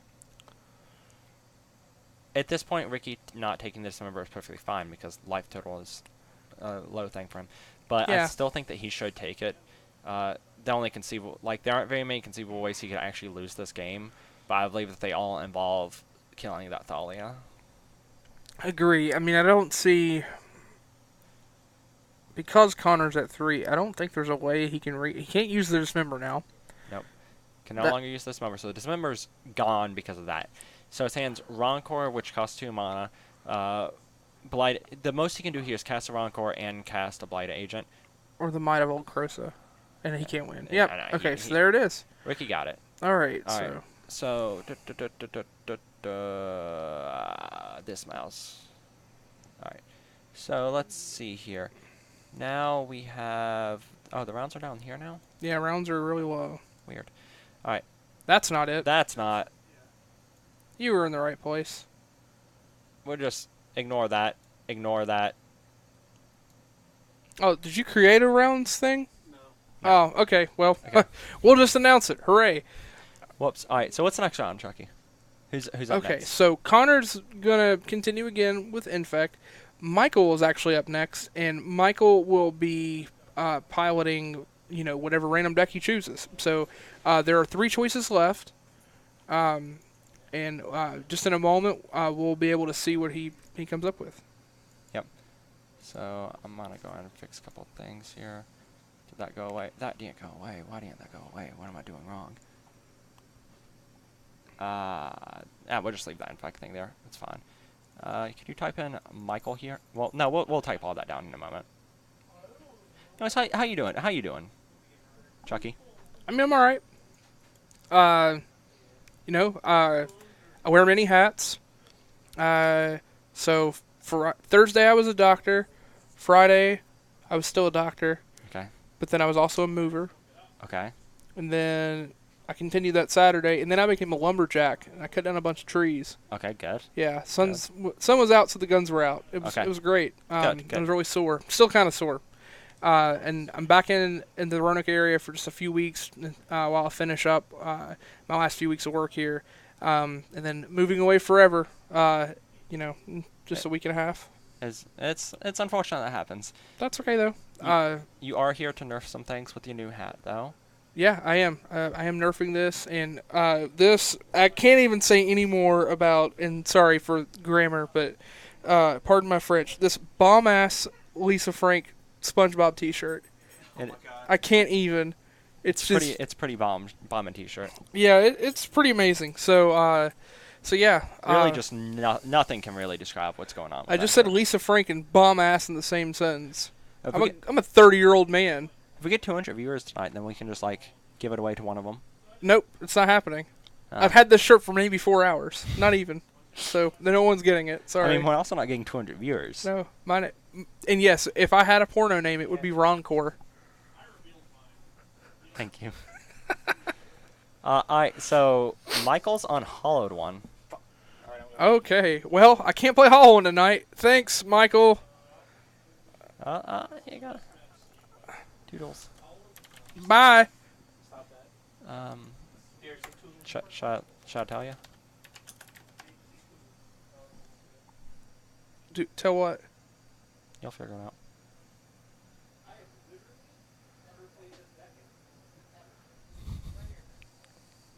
That's Michael. Oh, Wait, whoops. just Yep. hit You're that. right. Hit that. Hit that. I Alright. No, Oh! that's correct. I Now got you. to Just fix change it back. I see what I did. I did the old swapsies there. I see what you were telling me now. I get it. Sorry, people. I'm just not good with technology. that. Alright. We do need to reset our clock. How do? Round timer. And do that, and we just pause it. Bam. Or that. Yeah, that works. Oh yeah, stop also works. We'll Yeah. just- Alright, do we want to pull up the Hollow One list real quick? Absolutely. Hollow One. What's that deck do? I love Hearthstone. Okay. This deck's so fun. You might want to hit transition. Yeah, but I didn't want AE to be the card that's up. Although I guess it's relevant. It's in the deck. We'll keep it. It's fine. Alright, so Hollow One. So those that aren't familiar with this deck, namesake card in the deck, of course, is the creature Hollow One.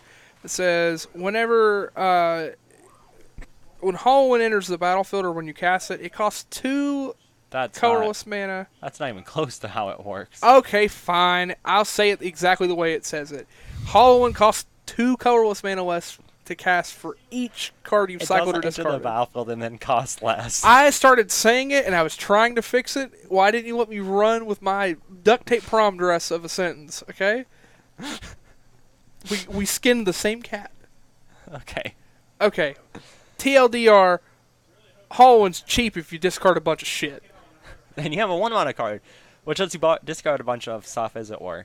And you actually have two 1-mana cards, and then with Street Wraith, you have a bunch of ways to cast your Hollow Ones on turn 1.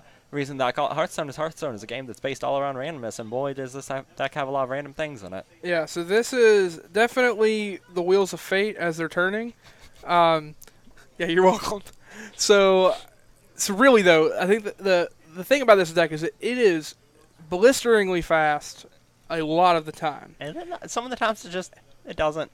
Sometimes the deck's true weak point is that it often beats itself. However, it's compensated for the fact that it has so many ways to dig to the cards it needs and so much recursion that you can have 8 power on the field on turn 1, and that, as this was demonstrated in the last Modern Pro Tour. Yeah. On the other hand, this deck is incredibly resilient to a lot of removal and board wipes. It is. So you're able to bring back Bloodghast and Flamewake Phoenix fairly easily. The other card we haven't even mentioned is Flameblade Adept, which gives an absurd amount of power to the Flameblade deck. Adept adds an entirely other dimension to the deck where it can allow the deck to rush you down really quickly, as well as having this insane recursion threat game and these big early threats. Now, one thing this deck does have a weakness to that I'm going to pull up real quick is they have a 4 of it in sideboard. It's cards like Leyline do give the deck a bit of a problem because it shuts off that alternate part of your deck. And so those are the type of things that can hurt this deck, but not many people are running Leylines or Rest in Peace main board. So a lot of times you're going to get like kind of the affinity thing where you get a lot of free game ones. Absolutely. So- Yeah, definitely the bulk of your matches definitely revolve around you winning game 1 first, and then just dodging those hate cards Yep. in games 2 and 3. All right, so let's just go ahead and swap on over to the feature match here and see how Randomonium goes. You guys can start whenever. Randomonium. I have all the names for this deck. The Randopanda. Randopanda's pretty good. Yeah, you're welcome. Hey, that's super incorrect, actually. What's wrong? Oh wait, no, Connor's on fact. Never mind. That's super correct. That is more correct than previously stated. So I just want to point out the deck I said I did not want to play was Burn. There are Uh-huh. 2 decks left. Burn and Storm. Storm is in fact my deck. So there's a 50% chance I play the deck I want to play, and we're going to watch me dance with Pokemon, and it's going to be awesome. There's also a 50% chance that I want to kill myself for about an hour and a half. Like I'm super rooting for you to get burned. Like I will just like fist bump. It's fine. Listen, I will take all of you down with me. Yeah. Well, alright, so then the other thing is, I don't want to play, I'm playing against Jake in the final round. I don't want to play against Burn or Storm with my deck. Well, good job, because you're playing against either one. You have a 100% chance of not enjoying the last round, so... And I get to come back and laugh at you after I'm really mad about whatever happened to me. Though, if Jake's playing Storm, there's a chance he just doesn't play it optimally because he's not used to the deck. How about we talk about this? I either have to play against Burn as a Storm player, or Storm as a Burn player. Which of those you want to be on side of? Neither. Okay, then. We're going to have a good time. All right, so anyway, we'll get back to our matchup here. So so Michael looks like he's briefly in the tank now. Started off strong with a Flame Blade Adept, trying to determine how to position his or sequence his turn 2 play to maximize the damage he'll get off of his Flame Blade. Now, I joked a bit about how this deck is super random, but there are some amount of lines. It's not like the most difficult deck in Modern. It's not even close, actually, but there are some amount of lines where you have to think about which order am I casting things, what do I value, etc., etc. Like, for instance, does he want to cast that Goblin Lord he has in hand right now, or does he want to cast that Lightning Bolt to kill the Glistener off here? Does he value making his own board state more, or does he value preventing his opponent from furthering their board state? So I don't think I'm saying this right, Shalrima. Yes, in terms of who's going to win that matchup, certainly the Burn player is right, but you forget I am full of self-loathing, and I really dislike the deck Burn as a deck that I would pilot. So it's just me hating myself or playing the deck I enjoy in a really bad matchup. So All it's either one's bad. All right. So one thing I do want to, yeah. Well, if you like self-loathing, then you just play the Storm deck, and your opponent plays an Eidolon, and you go, I love this because I hate this. That's not how it works. That's how it works. No, there's no love. It's all hate. I hate how much Okay, I can't. I'm inceptioning myself. You are. It's okay. So game-wise, though, the line Michael had to think about is he. Oh wait, no, he has another land. Never mind. I don't know what. Never mind. I think he just drew those. No, yeah. So he had to Faithless Looting into the land, and now he could pop off the Flamewake Phoenix as a graveyard, pop off a draw 3, discard 3, or what I think is correct is to go ahead and handle that Glistener Elf when my opponent is tapped out. Yeah, if he has a way to deal with that and he has a bolt in hand, correct? Like, you're not favored to race Infect is a statement that's true about most decks in Modern. Yeah, I do like the attack here first, just in the off chance that Connor would for some reason block, He maybe can't. then have a mutagenic growth. Oh, he can. It's a menace. That's correct. Yeah, so never mind. So it doesn't even matter. Okay, so this is a thing that can happen here, but now the chances that Michael is dead are pretty low, because Connor had to spend 2 of his pump spells to protect it. Yeah, but I think he has a third mutagenic and he has a double vines. He won't be able to cast the both vines, but he'll be able to hit for a decent amount this turn. So he can go for hitting for a decent amount this turn, but if he doesn't have another land in hand, which I believe he does not, then he's not going to be able to protect the Glistener come the next turn. Agreed. So this is actually an interesting line because Connor, there's a different element to play against the Hollowin deck. It's not just about the fact that you have to play around the removal. He also has to think about the fact that Michael could be holding a Burning Inquiry and force him to just randomly pitch his hand. So does he make the most of the cards he has, or does he just continue to set up and hope that he doesn't discard what he needs? Yeah. All right, let me see if I can... Why is it not popping up now? What's bopping? This isn't bopping. Oh, no. Oh, no. Oh, no, it's bopping. It's bopping. It's down here. We're good. It's bopping there. In fact, I think we are what we call the gooch. Wait, no, Connor does not draw. Let's make sure Connor... Well, it's not bopping on here, though. What's not bopping? It's not popping on the stream. Oh, no. It's not. That's weird. Did you hit save again? Yeah, hit save again. Huh. Do we need to call... Wait, do I have to... We figured it out. Okay. What had to transition to get there? Because I added the poison counter, it's not part of the scene currently, so I had to transition into the scene with poison. Okay.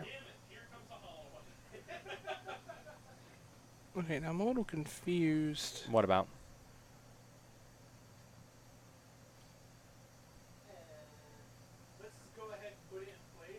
Oh, never mind. Okay, those are the 3. Never mind.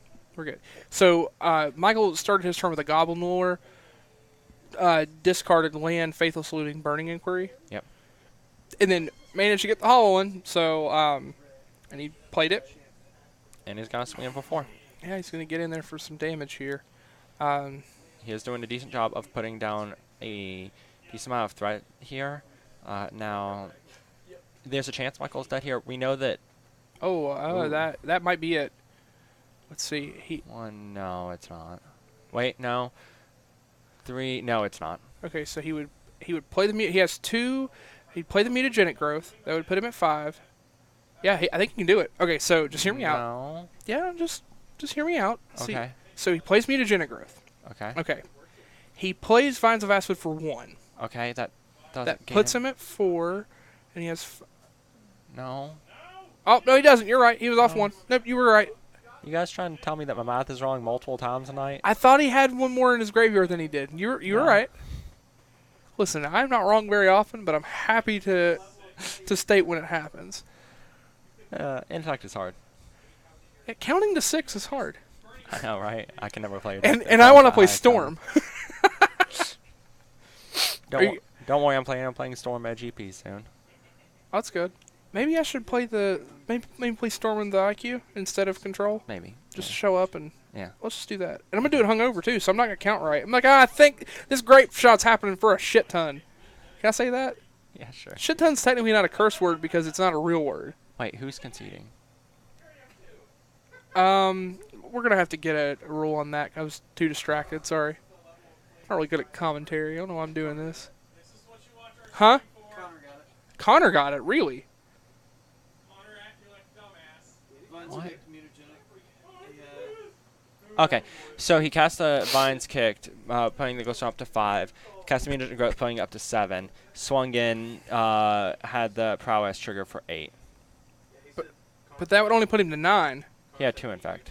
Oh, we didn't have We didn't update. we didn't that update properly. it. That's you right. You right. Yeah. That was my bad thing. Alright. Yeah, it was all Nathaniel's fault. All right, so let's talk about. Infect or. Let's start with Infect, just because it's a little easier to So just I'm cover bringing it you real 4 quick. ley line of the. Oh wait, they're not here. What do you favor bringing in? So, Grafdigger's Cage. I mean, it seems fairly obvious. It's not great because it's not going to stop hollowing, and it's not going to stop all of the advantages you get from discarding specifically, but it does stop flashback on your Faithless Looting. It does stop Bloodghast from coming back in. It does stop Flamewake Phoenix. That's enough for it to be relevant, I think. The big question always with this deck is how much you want to dilute. Is the effect you're getting worth how much you're diluting your deck? Absolutely, and that's what you have to weigh in. So I think right now, it's safe to say that's a good card to come in if you have the right things to cut. I think the same could be said for Spell Pierce, because there are some nasty effects on Michael's side that you don't want resolving. Goblin Lore is a big one. Post board, they're going to have access to some removal spells for you that you might want to be able to answer. Exactly. So I could see that. I don't think there's enough removal for you to want Spellskite. No, I don't think so. So I don't know if I would bring it in unless I saw it. I don't think I would do it game 2 in the open, but if I were to see enough removal that game 3 if you see a large influx of removal on game 2, then you might be tempted to bring in the Spellskite. So You're right. It's because the ley line is just to ignore the ley line of the void for the moment. It is from the other deck, so it is not in the Infect sideboard. I do wonder if Kitchen Finks is worthwhile to bring in just because you want the extra blocker. But again, I don't think I would do it just because of the same thing you had said. You dilute the deck too much. You go away from that game plan. You're really trying to outrace your opponent. You're trying to get to that 10 Infect before the opponent's able to swarm the board. So I don't know if I'd do that. Oh, dude. Okay, so what? I may have made a mistake. No, it's okay. Here, let's fix it. We can't fix it. Why can't you fix it? So you're supposed to click on the thing, but I accidentally saved another thing, and now it won't let me transition off the ley line. Oh, no, wait, what? Yeah, I got it. Okay, you got it, sure. I'm a wizard! Alright, so we brought up the thing of Spellskite. That's a good point. He's playing push. If you expect something like push to come out of the sideboard, which Holland does play, then yeah, absolutely. The Spellskite would come in. Okay. Again, though, it's what do you cut? I think that it's just kind of like your little things that you don't care all that much about, and Yeah, your mutagenic growths, maybe a groundswell or two. Like, yeah, there are small things here and there you'd cut. Definitely not a lot you'd bring out, though. All right, let's look on the other side here, the Holland matchup. Yep. So, don't forget to pull it up on the main screen. yep, we're going to pull up here. And I just realized I have to play against Holland next round. This is not going to be fun. Is it not? No, not You really. Might, yep. The deck is a lot like my soul. It's hollow. All right. Edgy. Oh, boy. All right, so you for sure want your fatal pushes. There's an argument for Engineer Explosive. There's an argument for Thoughtseize. And I think the weakest argument is there's a weak argument for Ancient Grudge. So, Fatal Push is definite. I think EE is definite as well. And I mean, you just need those cards to remove things. Yep. Now the question is how much you can bring in, because that's already 5 cards. Yeah, I think that's the problem. You don't want to dilute too much to the point that you can't finish the deck. I mean, in terms of if you're looking at the classic, who's the beatdown, who's the control deck? You're the control deck here. Yep. So you being able to answer those limited threats is going to put you in a better spot, and you can even close the game out with chip damage from just Flamewake Phoenixes. So the thought process of someone in comments is you bring in the 5 cards we were mentioning, cut the 4 Bloodghast, and 1 Delve guy out. I like that. I think that's perfectly fine. Bloodghast isn't doing anything here because it's not blocking. Yep. And you can go down on Delve threats. So yeah, I like that plan. I think if you're really worried about anything specific, you could argue bringing in Thoughtseize. I just don't know if it's better than the cards that you already have in the deck. Yeah, I think it also just comes into putting too much in that isn't part of your main game plan. Yeah, this deck it's a good deck, but it can be difficult to pilot in the sense that if you cut too much of that engine and it allows you to be consistent, you're more likely to end up on the floor than the ceiling. Yeah, it's one of those decks that has difficult sideboarding decisions. You definitely can't afford to cut Inquiry, Looting, or Goblin Lore in the vast majority of cases. You have to keep those cards. So yeah, I agree with the sideboard boarding decisions we talked about. All right. Well, I'm gonna take the opinion of chat, and we've already talked about both decks at this point, right? Yeah, we're good to go. All right, we are good to go. It looks like they are resolving their can mulligans start and whenever. scries. All right, so Michael's starting with a really removal heavy hand. It looks like he's got 2 fatal pushes. I see a couple lands. I do not. Maybe I saw a Gurmag Angler. I'm not sure. Now, from the Hollow One side, your opponent starts on the Noble Hierarch. You have a fatal push. Are you gonna go for it? Or are you just gonna hold it? Are you gonna bolt that bird? Okay, so one, it's always right to bolt the bird because fuck that bird. Sorry, forget that bird. Anyway, I think you do because you have a second removal spell. However, there's an argument to try to save it to deal with the threats that are relevant. The problem is if you give him so much mana, he has ways to then play around it. If you leave the Noble Hierarch in play, then Connor can, in theory, play a turn 2 Blight Agent with protection. backed up. Exactly. I think taking the Noble Hierarch is a good idea. The thing here is Michael was able to untap, still had a bolt, can still hold up his fatal push, and it seemingly doesn't matter. I think for mana efficiency, I take the shock damage there, and I just push the Hierarch. Yeah. Only because I'm trying to be as efficient as possible. I don't think that you're all that worried about Connor bringing in the plan of, well, not bringing in, but going for the plan of attacking with the Dryad Arbor or attacking with the Noble Hierarch that's been pumped a lot. Agreed. And even if your opponent's playing with pump spells, the bolt's still a fine card to use to remove. Even if it, I understand that he did have the previous play of being blown out by double mutagenic growth. I don't think. Oh, did my audio cut out? It cut out for a second. Oh, okay.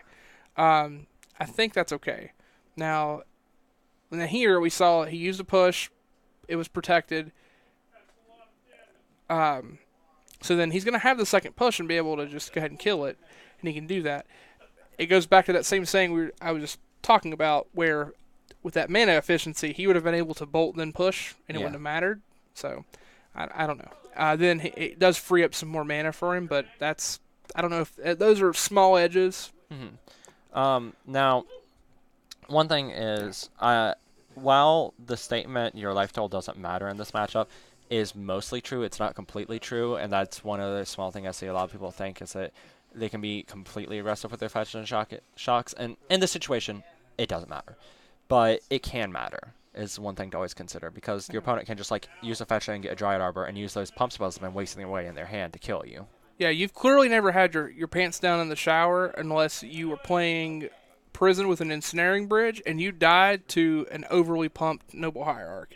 It might be the funniest thing I've ever seen, but I've watched someone take 20 damage as a Prison player from a Noble Hierarch that was pumped excessively. It's pretty funny. I've definitely... No, I'm sorry. I'm now thinking about what Connor's doing. No, that's okay. He's just swinging in for a 7? Looks like it. Okay, sure. Okay, so I heard Connor briefly say something out loud. Looks like his aim was to try to get the effect of the Become Immense before something were to happen, such as a Thoughtseize or an Inquiry that made him discard it. He just wanted to get the potency of the card out while he had it available. That's understandable. Michael's left in a really weird spot. So he has this E in hand. It can handle the Blight Agent. The problem being that the EE, he doesn't have a way to pop it because his one land in hand is it's a Blackcleave Cliffs. So this leaves him kind of in a situation where he can just die to Connor. And there's a good chance that he just dies here. Yeah, he's just dead. Okay, there you go. All right, looks like Connor's going to go ahead and take this one. Yeah, looks like they're showing. Okay. All right. So Connor went ahead and got that match, and now we're gonna be having you swap that with Connor. I'm actually gonna swap headsets so I can be on the left side. Yeah, that's fine. Okay. All right. Wish me luck on not getting burned. We'll see. All right, and now we're gonna be seeing Chucky play against Hollow One with either Burn or Storm. He has to randomly get that next game, and hopefully, for my sake, it'll be Burn and he'll hate it.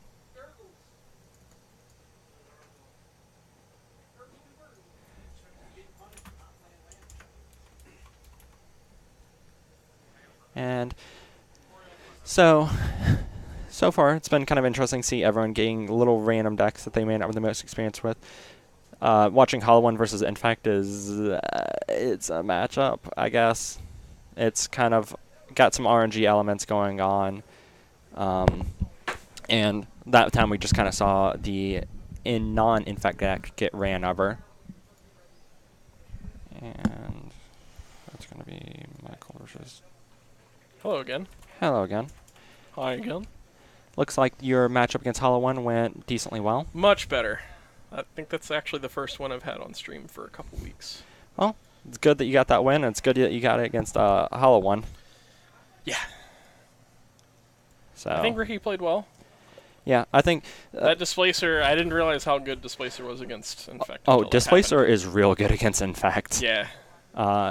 It's an onboard way to disrupt you. And Yeah.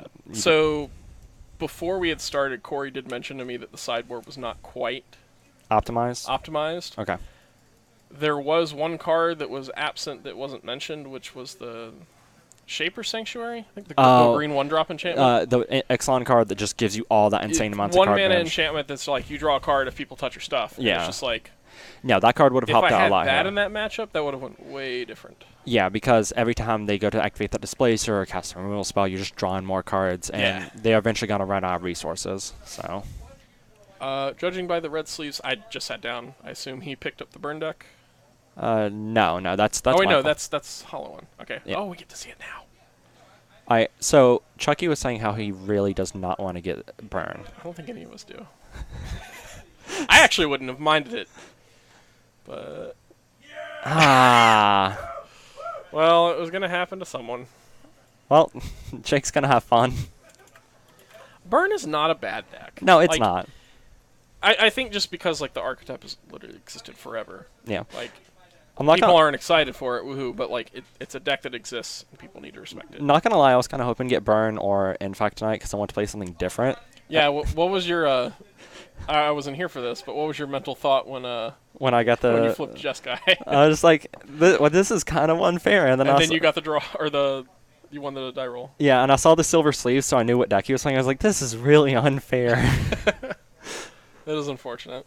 Yeah, it happens, and like I made like a couple slip ups in our match with a deck that I'm super experienced with. So Yeah, when we asked you about the Sphinx's Rev, we were literally going over, I so think, a sideboard card at that point. Yeah. Or something, and just like we were not. Oh, it we didn't happens. catch it.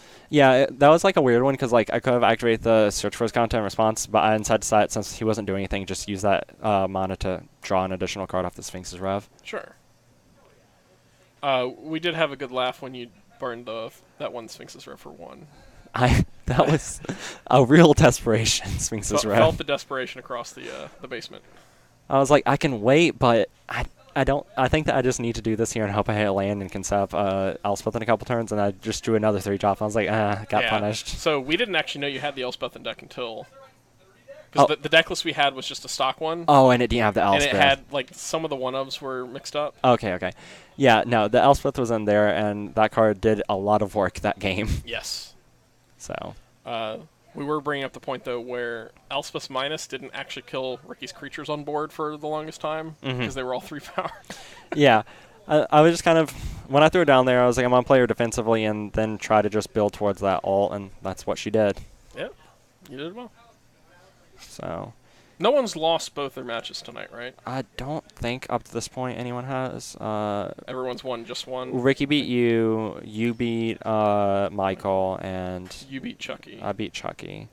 And I haven't. Or no. You beat Not Chucky. Ricky. Ricky. I haven't played my second match, but my second match is gonna be against Burn, so that's gonna be rough. Mm-hmm. Yeah, it's gonna be a race for your life. Yeah, I think that. Honestly, I think that Jake has the best chance of going undefeated tonight, because he's playing against Storm and then against Control Okay. with Burn, and that's both those matchups are fine. All right. So, yeah. Anything we need to go over with the Storm deck, or? We should have, but we'll do that in sideboarding. Sure. I kind of forgot to. All right. You guys can go ahead. Yeah.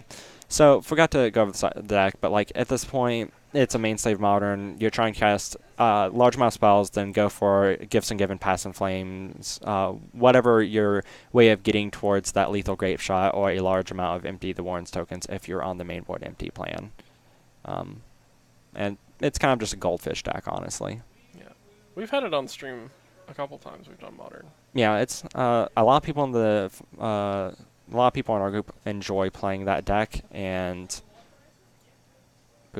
enjoy playing that deck and own that deck, so it shows up a lot. And it's interesting to watch people try to pull off the win here. Yep. And honestly, it's kind of good that someone got the deck that knows how to play it, because watching someone who's bad with Storm try to palette it, it loses its kind of humor real quick. Yeah, because at that point you're just watching someone like try to read their cards and figure out. You're just watching someone fumble around. Like what I did with Become Immense and realizing I was one short. So then, if it helps, Chucky thought you had it as well. He was like, yeah, he just has the Become Immense. I'm like, no, not this turn. And then realized that I didn't even need to do it anyway. Yeah. All right, are we wheeling and dealing yet over here? I think so. Looks like Malcolm. It looks like we're about to, yeah. See, Double Faithless, a Blood Gas. That's not bad. I mean... It's not. Problem being that there's a chance he's, yeah. dead. Electromancer's not something you want to see. Or just one of the 6 creatures. One of the 6 creatures that makes the opponent's spells cost 1 less. You just know you're in trouble when that hits the board. Yeah. Did you ever play Storm back when it was Pyromancer Ascension Storm? No. So that's when I learned how to play Modern. Okay. Because I couldn't afford Gifts Ungiven. I think they were like $30, $40 a time, and I just started playing. Yeah, so you went and for the like power. there was something so hilarious about just sitting there being able to copy like all these useless spells and like put it together. Oh, no, like that deck was insane to watch go Yeah. off. Like, But it like without gifts, like your consistency just wasn't there, and I don't even know if people were playing gifts then. I don't believe they were playing Because it Gifts. was a recently created card. Yeah. They also back then didn't have access to like the additional mana reducers in the form of Brawl and stuff Chucky like that. just lost his only cantrip and also his creature That's to a 3-mote. That was a full brutality. full brutality. Kind of just wiped away what he was doing. He has another Electromancer, But his hand is literally all lands in a ritual. yeah, I think Chucky's in a pretty bad spot here. Yep. So does Michael have any ways to get Chucky below to 10 or less before going to combat? No, he does not. I mean, this is still going to be a really crazy turn. Oh yeah, like he's not able to put down a hasty blood gas or anything like that, but he's gonna be swinging in for 4, and he's probably gonna be putting some stuff in his graveyard. He wants to be there. We could also be seeing a Flame Wake come back if If he the has a cards land. move right. Yeah. Yeah, Because I think there were 2 in hand prior to this. there were 2 in hand. Yeah, so there are 2 in graveyard now. Hey, look! And then probably drew all lands and a hollow one. He did This not is draw a land. A lot of pressure. But he has Oh, a he hollow didn't. one. Nope. Don't forget to play the hollow one. Okay. Yeah, He forgot it our first game, and that's embarrassing. yeah.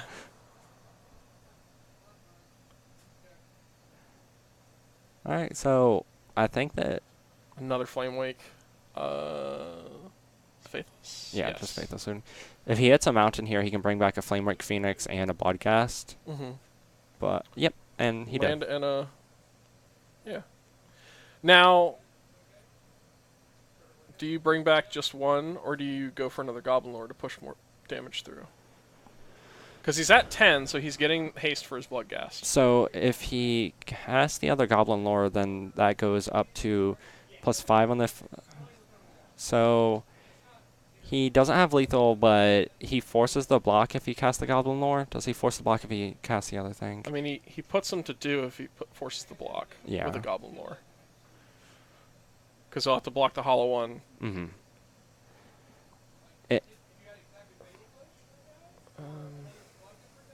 Yeah, I think I hear them talking about it now too. It's just like, what's the spell that puts him out right now? But I don't think he has one. It also looks like he might have a Lightning Ball in hand. Oh, I can't tell for sure though. he's holding it pretty close. The top card is definitely the Goblin Lore. Oh, top card is definitely Goblin Lore. I like how we're both leaning a little bit. Oh yeah, both leaning at the flat screen. Looks like we went with Goblin Lore. Okay, I think that's fine. So yeah, I mean you can't get another Bloodghast into play, but But you're gonna be putting down a lot of threat. he has to draw like specifically Gifts Ungiven next turn to stay in the game. I mean, Or something to just like overwhelm card advantage.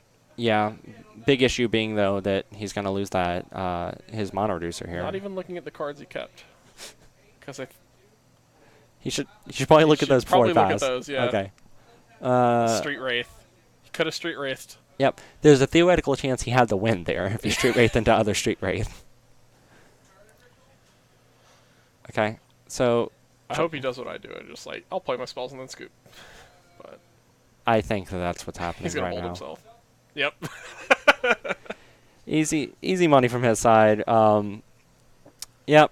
He just kinda, That brutality. that brutality was gross. backbreaking, and I think that is the game-winning play of the match. Honestly. Well, I mean, grabbing the sleight of hand would have kept him. Like it didn't like there was honestly Chucky was still in dire straits. Yes. Regardless, but taking away that his one mono reducer that was in play, taking away his one cantrip and putting him a little bit lower in life total just did so much. Yep. So. All right. Save. So from Storm sideboard, honestly, Modern Storm not a deck I'm super familiar with. I'm like I said before, I'm a little dated on what the list played. The main deck seems like everything I've seen recently. Like Yep. when I worked at the booth, like this was like literally the top deck we sold for Modern Opens was just like, oh, I need to throw together Storm. Mm-hmm. So you can expect ley lines. Yes. So I'm wondering if this is a piece of the puzzle matchup. I know when I last played the matchup on the pieces of the puzzle, and because I kind of expected some more disruption post board and something like ley line, so I want to have the ability to piece the puzzle my way to draw a card advantage. Pieces is 3 mana. Look at top 5. Grab 2 instants or sorceries. Correct. Yes, it's 2 instant sorceries, and essentially the card's just a really efficient way of getting a lot of instant And sorceries in your hand. do. What was the other question? Is there anything that seems like kind of new or different about this build? 'Cause Not that I can see. Thing to Ice is something that I haven't really seen before. The I've rest of s- it looks. I've pretty seen it. normal. It's less common, but I've certainly seen that floating around. Okay. One other thing to consider is a Braid in this matchup if you want to just kind of get some of that pressure off. Yeah, I mean it kills everything except for the Delve creatures and Swamp Walker. Yeah, and remands aren't very hot in this matchup, nor is like Noxious Revival if you're worried about graveyard disruption. Yeah, because like even if you remand like a fully decked out Brutality, like he still got to discard his cards, which is actually what his deck wants to do. Mm. So I think that I personally just like Piece of the Puzzle, but there's also an argument for Anger of the Gods and a Braid. Is this a matchup where you would bring an empty? You think? It could be more of a. It feels like it'd be more of a defensive thing, but sometimes you want to be able to have that little additional ability to defend yourself. So I could see bringing that in as well. Okay. I'm not like confident enough with the deck to say 100% sure what you should sideboard in is the main problem I have here. Right. And from the Hollow But definitely expect pieces if there's any sideboarding. yeah, I would say that, but I could be off here. So and from this side, the card Leyline of the Void, which I was just talking about, that's the instant bring in. Yeah. Beyond that, Thoughtseizes are also pretty good. Do you think you bring in the other Fatal Pushes just to keep him off the mana reduction? If you like, I don't know necessarily if there are any dead cards because So if you start cutting too much from this deck, you lose your engine. yeah, I think the problem is that you only have so many cuts you can make. I feel like you need ley lines, and I feel like Thoughtseizes are probably better than the Fatal Pushes. I don't feel like you want to be bringing in more than 7 cards. It's debatable if you even want to bring in 7 cards. So I don't think that you can bring in the Fatal Pushes here. Okay. I mean, you do have Lightning Bolt still, which is it still answers all 6 of them. Yep, and as Mod Source said in And chat, Bolt is better Brutality. than Push here because it's versatile. As far as things to cut, I'm leaning towards the Delve creatures. some number of Delve creatures. Once again, honestly, either the Bloodghast or Flamewick Phoenixes could probably cut down. Bloodghast being one that's weak to the Empty the Warrens plan, and it's less efficient than some of your other threats, but I'm not sure if that's what you want to be cutting out. Okay. So I think that we can just swap over the match and just let us see what they did. Sure. You guys can start.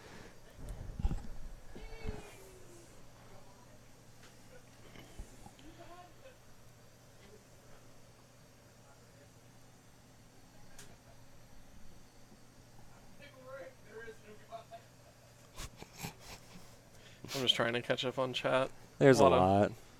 lot of comments on the last match I played. Yeah, I mean, they weren't honestly that bad. The Infect one does want Spellskite is honestly a comment at us because we were trying to figure out whether or not you want to bring in the Spellskite. I mean, I knew there was at least 6 spells that could kill my guys, so Yeah. it just felt No, necessary. It was correct. We were just talking about whether or not you want to like put that in, and they end up. Yeah. Chat was like, yeah, you definitely are bringing that in. So The only one I was questioning was, do I bring Wild Defiance in at all? And it felt like on the play I do. okay, I could see that. We really didn't hit on that one very much, but I do see your reason for bringing it in. Yeah. All right. Chucky on the play with an island and passing. Cycling Street Wraith from Michael.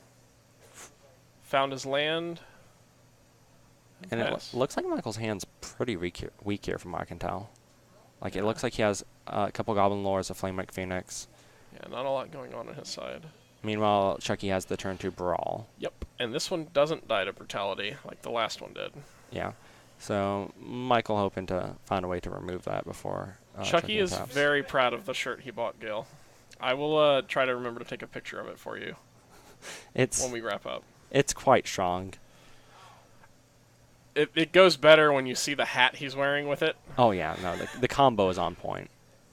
It's quite great.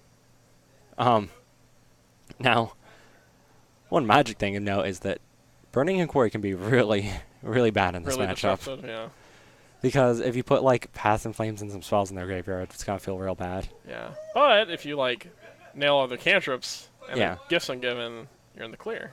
You're playing. It's really risky, high risk, high reward type thing. Fashion show get there edition. Absolutely. Oh, Me with my watermelon colored clothing. don't today. don't worry, mine's a hoodie. The same thing he wears every day. Just different actual pieces of clothing. Yeah. Alright, we have our 3. 2 of the lands that he needed and a Goblin Lore. That's not what you want to see. Redundant card, land, and Echoing Truth. I don't think that Baral's going anywhere soon. Now, unfortunately for Michael, from what I can tell, where he didn't play one of his black lands I believe he had there, he can't cast a Gurmag Angle from his hand because... Oh, wait. No? Does he have another No, land? he's got lands. He's got another Blood Crypt and a Stomping Ground. Okay, I thought he only had the Stomping Ground.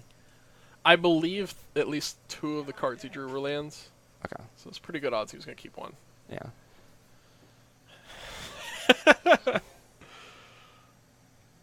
The answer is simple. Hot Topic.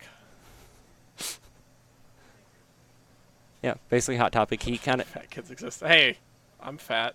He went in Hot Topic, bought the hat he's wearing, and then the shirt he was wearing, and the woman working was like, Did "Are you want buying anything this?" else? We have buy one, get one half off. And then he just looked around the store and saw the shirt. Yeah. He's... In typical Chucky fashion.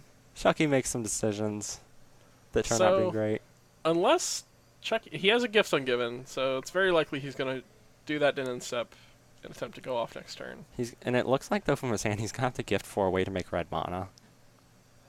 'Cause- Yeah, there is a red spell somewhere in there. I don't know what it is. Like, though. he's going to need red mana to go off. Sometimes I can see better on that screen, sometimes I can see better here. Yeah.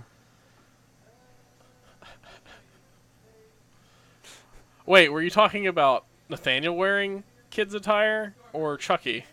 I feel like would Because I'm definitely... pretty sure Chucky wears minion scrubs to work.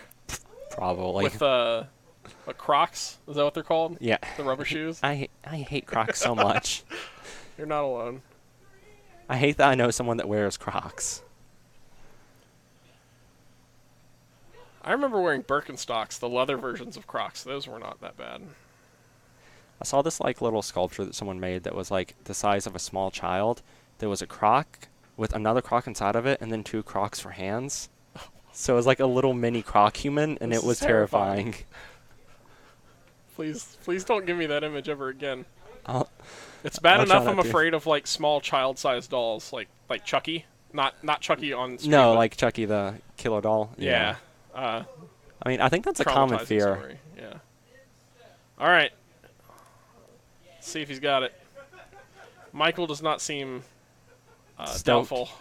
Yeah. This is kind of one of those times where No, like, I love this Chucky.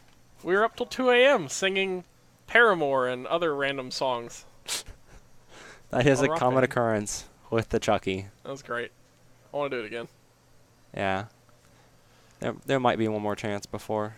So reminding me, I'm really just saying it to remind myself. Gifts is search up to 4. Opponent chooses 2 to go to hand. 2 to go to graveyard. Okay. Uh, And they just have to be different named, correct? yeah. Okay. The important part about them being 2 graveyard is you can pick 2 cards if you're playing a Reanimator deck and force them both to go to the graveyard. Sweet. All right. So 2 of the cards he went to search for were lands. I guess he just didn't have the land draw for turn. He didn't have the red mana. Okay. I do see a And bolt he has a bolt, he has a ritual, he has Passing Flames and Graveyard. and a repeal, if that's relevant. I Yeah. don't know if it is. Oh, Thing in the ice. we're going the slow route. Okay. I mean, he might be able to even pop it this turn if he wants to. So, feel strong. Michael has 2 or 3 mana. 3 mana? Question mark. It 2 looks- mana. It actually just looks like 2. Oh wait, Um, no, it's 3. It's 3. He's Okay. he's oh, yeah, his covering. hands are right. Yeah. I mean, do you pop it this turn? I mean, I think that if you don't think you're able to like capitalize off of casting a bunch of spells, you hold it. But Chucky might feel that he's pressured enough that he has to pop it this turn. That's fair. And I mean, with the ritual effects, he can get up to enough mana that he can actually probably repeal the Gurmag or the Hollow One just to set back a lot of damage. Because I mean, yeah, Michael's going to have trouble recasting those without some type of discard spell. yeah. And it looks like here, so Chucky casts the Passing Flames, and he's just gonna try to cast enough spells to flip the thing and ice has him. Mm-hmm. Storm is at 4 currently. Yeah. Trigger alert. Oh yeah, that just bounces them all. He doesn't Yeah. have to repeal anything. Doesn't have to repeal anything, and he's just gonna be left with a 7/9 in play. That's not terrible. It's not bad. Michael's at 8, so Michael's at 8. flashing back past in flames to bolt. I'm not going to be surprised if that's a way that he wins this game. Mm-hmm. And now Michael's dead to that thing in ice if it hits. I mean, he can redeploy the Gurmag, but that's literally all he can do this turn if he goes that route, right? Yep. Costs 7 mana. Costs 7 total mana, so he could exile 5 cards from his graveyard and pay 2 mana and have 2 mana left over. And cast a Bloodghast. It doesn't seem like it's going to be enough here. I don't think that he's gonna have ability to win this game. Although he did cycle, so he can also just play the Hollow One, Mm-hmm. which fills the graveyard a bit more.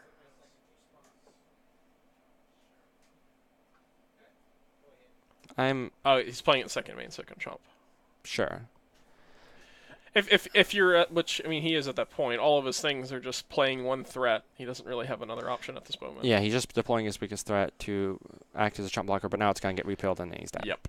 So, all right. So now we're going to a game 3 here, with Sweet. Hollow One on the play.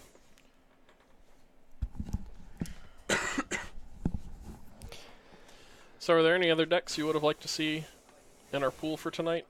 Any other decks? I mean, trying to think about what's good in Modern right now. I'd kind of like to see people playing Affinity, because it's neat. Like, we're just kind of talking about with Chucky is it's kind of these type of things are kind of experiences where we can see people that are playing decks that they're not super familiar with, and then we as people who know the decks a little better can talk about why people fall into these play patterns, and kind of like use it as a learning experience. And Affinity is one of those decks that I feel people can get caught into the thought process that it's autopilot and miss a lot of technical lines. Yes. War Dog in the chat says Rock. I'm just going to be biased and assume you're saying Green Black Rock, in which I would have loved to submit that. Any green black X mid range deck in Modern, I honestly think it's fun to watch. Like Jund. John, I'm interested to see if like Abson's in a good position again. Mm-hmm. Like I actually just really think that they lead to interesting games. I personally don't like playing the decks, but I think that they're fun to watch. Something I would have liked to see was some form of a collected company, not necessarily value deck, but just like we have like either spirits, Bant Spirits, the green white value. What's the other one? There's Big Zoo, but that literally hasn't done anything in that hasn't done over anything a year. in forever. So But yeah, like there are a couple different missed opportunities, but I think that's just because like towards the stream is kind of thrown together. If we're being real here, this was fairly short notice. So choices weren't optimal, but honestly, the decks we have aren't that bad. I think the weakest one we have is Eldrazi and Texas, but even that's fine to watch. Yeah, and it did fine. Yeah. Obviously, if we do this again, we can change the decks up. Yeah. Probably have just 6 completely different decks. 6 completely different decks, and try to just like go for the top decks in the format. Yeah. I wouldn't want to see something like Tron because there's not that much to talk about, and there's not that much that like being randomized. Like there are lines that you can optimize, but Tron's pretty straightforward. There's just so many games where it's turn 3. You're either turn 1 mapping, turn 2 cracking it for your 7 and playing a Karn, or you're turn 1 playing an Ancient Stirrings, turn 2 Sylvan Scrying. Like yeah, it's the same 3 to 4. Yeah, it's one of those things where it's like it's not gonna be fun to watch that. So. Yeah. That said, if we are going to try and showcase the top decks, I do think that it should be in the pool. That's and fair. it's one that like I'm not trying to demean when I say this, but it doesn't require a wealth of knowledge to pilot. Oh no, it doesn't. Like all of us know how to play ramp spells. Yeah, it's one of those decks that you start at high percentage rate by just picking up the deck, and you gain small amounts of percentages by knowing the deck. Like it has a high floor as far as like efficiency go. We do have the opening ley line against Storm, so that's opening ley line pretty crucial. Goes away, and there's the Noxious Revival is one of Chucky's cards. So that is a dead card at the moment. Mm-hmm. That was something we had talked about on sideboarding actually. That's kind of a concern, having just that dead card in your hand after a ley line hits the board. Mm-hmm. But I mean, the card's good enough that if I was playing in Chucky C right now, I wouldn't have cut it, knowing that my opponent's bringing in 4 ley lines. Okay. Because you can end up repealing the ley line and then going off. Yeah. Yeah, that is true.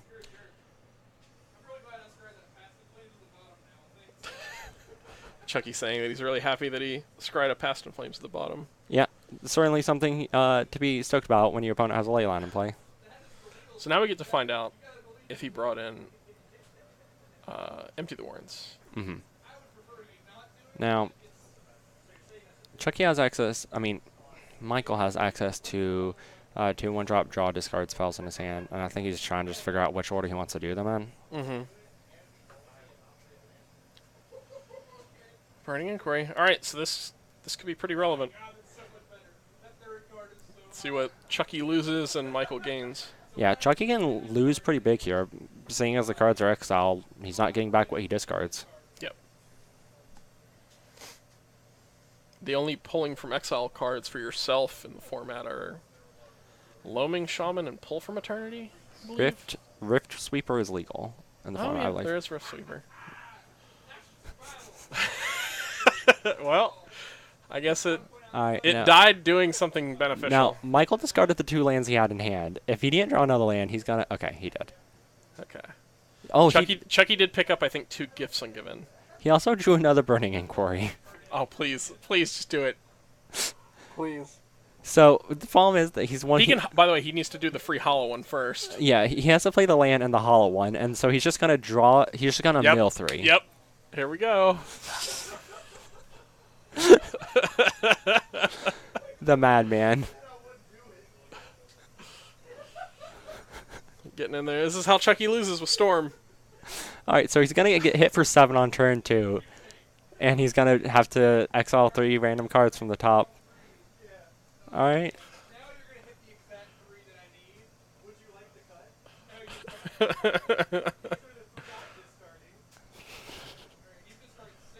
I'm gonna laugh if it's like 2 Flame Wakes and some other just like card if it's in graveyard is value. Yeah, and then Chucky just gets his Storm hit. Chucky loses both of his Gifts Ungiven. He did. Alrighty then, that hurts. He lost his Brawl and his This gifts. is on turn 2 for the play. Yeah. This is gross. This deck is... So no more Gifts Ungiven, correct? I want to place 2? No more... let me actually... I feel like it's 2 and 2 past. Oh, God. You're up there. Storm. No, it's That's on the 4? 4. It's on the full 4. So Okay. he has 2 left. But still, that was a huge hit for him. And the fact that he now doesn't have a play on this turn, Yeah, he also lost to Baral. He has Remand. Oh boy. that's not going to do a ton for him. Oh man, oh man. Brings that brings that There blood is an gas Empty the back. Warrens and a 3rd Gift given in his hand, though. So Something, but it's just not enough. no, it's not. Like, he might have to use that empty as a kind of a buy some time tool, but that's He not. doesn't. He does have a ritual to power it out, so that makes 4 bodies, but they're all eaten up that turn. Yeah, I think that he has to do something like cast a sleight of hand or go for a gifts here, but gifts is not great when your opponent has out a ley line. Although, if he just sits, he does go to 1. He goes to 1 if Michael doesn't draw. Doesn't draw anything but Lithon Biscard. Yes. Or a Flamewake Phoenix. Or Oh wait, Bloodghast. there's a Faithless Looting. He's dead on board unless he Okay. plays the Yeah. empty. That is very important. Yeah, no. Mucho importante. So he's forced into doing something. Yeah. You're not fine, Chucky. So he's hoping he's talking about sleight of handing into a another ritual.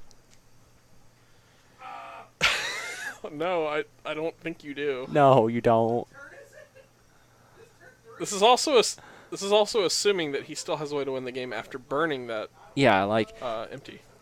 after burning an empty and a ritual, like his chances are not looking great here.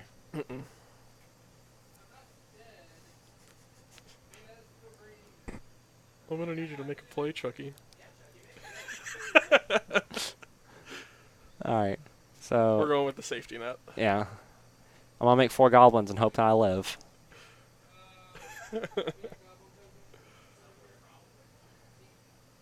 Oh look, goblins. Exactly 4 on top too. It's like someone's done this before. Whee! Loot away. He's Land looting a and- Flamewake Phoenix and a Bloodghast to the graveyard.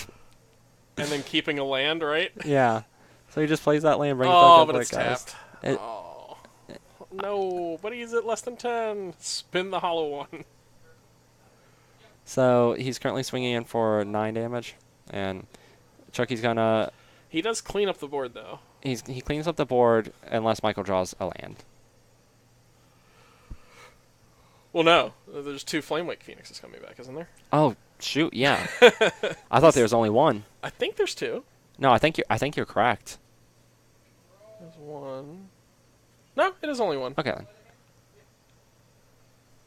It was where he put the Flame Blade in. Okay. Ritual Manamorphose, right? Yeah. Like he's forced to block this turn, so he probably. And Chucky has Gifts and another blue card? Gifts, and I think it's a remand. Repeal? Or It's Remand or Repeal? it's one of the two. It's Remand. That's Okay. the scroll.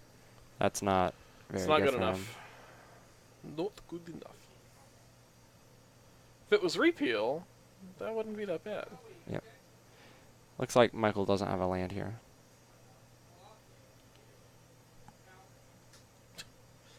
I mean, I'll give Chucky credit for playing it out. I'm just a little doubtful that he can hang in there at this point. Oh, I'm super doubtful he can. And there's a Sebastian. The fish.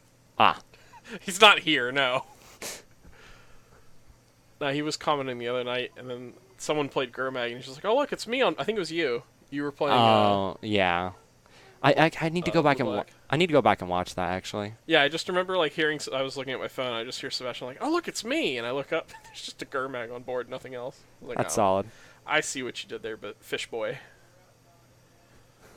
What are you doing, Chucky? He's just hoping. He's just hoping that Michael forgets that his graveyard's exiled. Please tell me you're gonna remand your own thing and pass turn. Oh Okay. no, Nope. not gonna do it. Ain't gonna do it. I don't know he's gonna do that. Is you finished or is you done?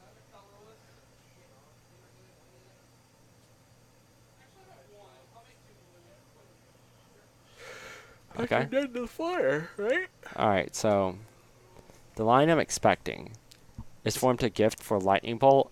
And then bolt himself. Bolt, grape shot. All right. The deck only has 2 ways to do damage to itself, right? Yep. Only has 2. But if he picks the bolt, there's a chance that Michael gives it to him. I would pick Shivan Reef, Steam Vents, Bolt, Grape Shot. I will die. All right. So does Michael have the I read? feel like that's what he's... Oh yeah, he's purposely not letting him kill himself. Michael. He's literally getting Steam Vents so he kills himself. Or wait, no, He can't play the steam vents because he's at 1 life. But he has 1 red mana and he has lightning bolt now. Yeah. Okay.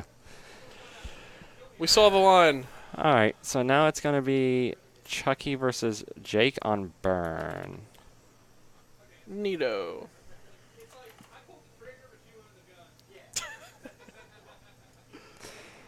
Alrighty. It was then. entertaining, at least. That's probably the most fun I've had watching Burn be played on stream. You mean Storm? What did I just say? Burn. Yeah. But he did a lot of burning of himself. Oh, he did. He did burn himself. I'm pretty sure he cast Lightning Bolt more than he cast the Storm spell. Yeah, that sounds right. Couple bolts, only 1 Empty the Warrens. Mm-hmm. Okay, so Michael cut 3 bolts and a Tassiger for the 4 ley lines. I'm not a huge fan of that. Yeah. Because bolts are your main way of interacting with Yeah. things. But okay. Whatever. Not a huge deal. And Chucky brought in the Anger of the Gods, the 2 Thing of Ice, and the 1 Echoing Truth. So he did not go for the piece of the puzzle, which he's probably correct. I'm probably incorrect. He's played the deck more than I have. So I wouldn't say so much a correct incorrect. I think if he was on the draw, pieces would be better. okay, that's fair. Probably. Just because, like, Yeah. it's a slower piece, and you, like, if your graveyard's going to get interacted with, that's what's going to happen. If you're on the play, I think you just go all in.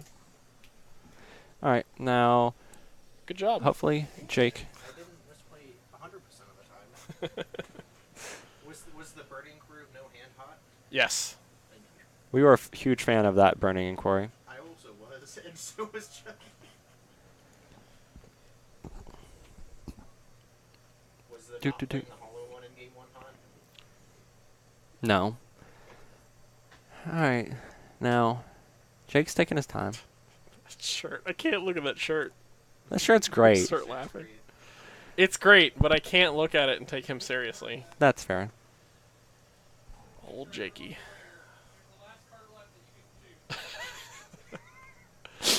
We gotta be, like, equal representative. Like, Yeah. you gotta let him have the opportunity to do it. I imagine Jake's gonna like pick random things. It's okay to be jealous. I am jealous. Still not better than my hippity hoppity shirt, but it's good. I wouldn't wear it. I'm honestly just jealous of the hat. Like I'm gonna buy that I do hat. want the hat. I want the hat, but instead of pink, I want it green, and I want it to be Lucio's emblem instead of Diva. That's fair. Because frog. Oh yeah, he does have to. He is a. I literally only used the frog skin Okay, when I played. I used the Capoeira skin. Which Personally. one is that? Is that the jazz skin? No, the Capoeira is the one where he has the bandages on his arm and legs. Oh, And I he haven't doesn't even been playing since they made that one. Oh yeah, no, it's pretty good. Okay. Like if you I need to reinstall the game. like, you're gonna obviously stay with the frog one, Right. Because like it's you. I have both of them. Yeah. No, but like I've pretty much been exclusively playing Lucio in comp, so Gale actually has a Lucio. thing. Yeah. Look at that. That's Look hot. at you! You signed up for Overwatch League. I should have. I It literally requires like no effort. You just watch it. yeah. Chucky telling his story about how he played Burn at a pro tour. He's been to one pro tour. He Right. talks about it a lot. Oh man, I've been to. I love refrigerators. Have you seen that? I have not actually. It's like an appliance store. Like guy owns it. It's in Florida. Like it actually exists. Okay. But the start of the commercial, like it has all the ads, like on sale now, blah blah blah, and you just see this old Asian dude walking up from the back of the warehouse, and it takes like 20 seconds for him to get to the camera, and he just walks up, he's out of breath, he puts his arm like elbow on the refrigerator, and he's like, I love refrigerators, and then like that's all you need to see. Okay. I'll send it to you later. It's I'll have to check that out. Gail has been to a ton of GPs. That's correct. I've been to. I've been Not- to a few. I've not been to as many Magic events as Gail has, obviously, but I've been to a regrettable amount of Magic events, for being honest here. Yeah. Well, I mean, I had the travel job with her, so I can't say it was regrettable. It was work. Yeah. I did take a black-red Death Cloud Storm deck to my first GP. That went just about as well as the name sounds. I think the most miserable I've been after a GP, aside from... So, the most miserable is the time that I had a win in for top 8 and got paired down against someone who wasn't live for top 8. Lost Ooh. and got pushed from Was live... that Atlanta? Yeah. Yeah. Went from live to top 8 to top 64. I remember that. That was super depressing. Yeah. 'Cause I was working that show. Alright. I'm gonna let them know they can go. You guys can start whenever. I was also like 2 minutes later, I'm just walking over my group and Did I that was go like, through? I don't... I hope so. So, like, it goes up, and then there's another click. I don't know. Let's just say it again. We'll wait and see if they just Yeah. start. But no, like, so 2 minutes after I finished my match, I walk over, I'm like, how's the group going? And Sebastian just goes, someone stole Jessica. I was like, great, doing great. Good Oh, job, boy. team. Yeah, that was not a good weekend for your group. No, it was not. It happens, though. Like, Yep. Magic events are, they can be a bit rough. Yeah, I'm lucky enough that I haven't had anything stolen. The one time I left something on the table, a judge picked it up almost immediately. I'm Took it to lost and found. I'm not gonna say anything about people. Like, obviously, you can't always prevent from people getting things Yeah, stolen, but I mean, I'm super cautious to the point of being like slightly overcautious when it comes to my decks. So I haven't had anything stolen, and I don't plan on having anything stolen, but it could still happen. I mean, Like, you're a pretty easy to stir up person. yeah, I literally told you guys, or no, I said your name in the headset, yeah. and you jumped out of your chair. Oh no, I'm. You're not wrong. Okay. They're Keep good. going. They're gonna go fast. Jake Real doesn't fast. even have to tap his lands. He's so fast. Hey, tap that land, you cheater. Yeah, that's right. That also works. Oh, Jake's a great addition. It's exiled! Jake's a great addition. I liked playing Commander with him the other night. Oh no, that was like 2 months ago, actually. The other night, 2 months but ago. I remember it so fondly, because he was playing Omnath, Yeah, the locus of Kool-Aid Man, yeah. and Suspended Rift Vault. One land, This isn't going great. yeah. He played... Oh, what was it? It was some... I think it might have just been like Genesis play for 10, and he put Ulamog in, and he's like, look, I only have this in this deck for when I absolutely need to remove something, and he literally didn't attack with it for like an hour. It just sat there. On his honor, he did not attack with Nulamog. No, Jake That's is great. Jake is a very interesting person. Also, apparently, Chucky and Jake used to go to the same game store in Ohio. Really? Yeah, they were just kind of talking about it in stream, and Chucky was like, I think I recognize you, and he was like, yeah, I do too, and they just kind of So wait, discovered Is it. Chucky from Ohio? Yeah. Okay, he's basically moving back home. Yeah, he has a What I group think. of friends back there. Okay. So, like, it's not like he's going to someplace he's never been before. All right. Interesting. All right. He also has a group of friends in West Virginia when he lived there for a little bit. Yeah, that's where Jordan's from. Yeah.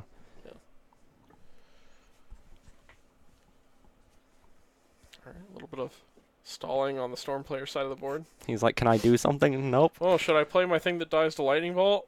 Oh, wait. He has... I think he's trying to figure out if he can win. Ah, okay. Yeah, that's fair. Yep. And it looks like he thinks he might be able to win. Me too, Mazor. Me too. Unfortunately, I think we're watching it not happen in about 5 seconds. Oh, yeah. I think that he got close. And Manamorphobic 2 blue. from what I can tell, though, I don't think that Chucky has a guaranteed win. No, he has to draw... Man, So, like, why does this deck not play Puzzles main? It's expensive, mana cost wise. We have 6 reducers. Yeah. Okay. Wait, what? He's trying to get a pin. Why does it? Oh, he's doing Storm Count. No. No, he's No. he's trying to write F6. Do you remember Kerry Milan? Yeah. He would actually carry around an F6 key off of a keyboard. Solid. It's so funny. I still like the picture of the one guy from the GP that had a coloring book for his opponent.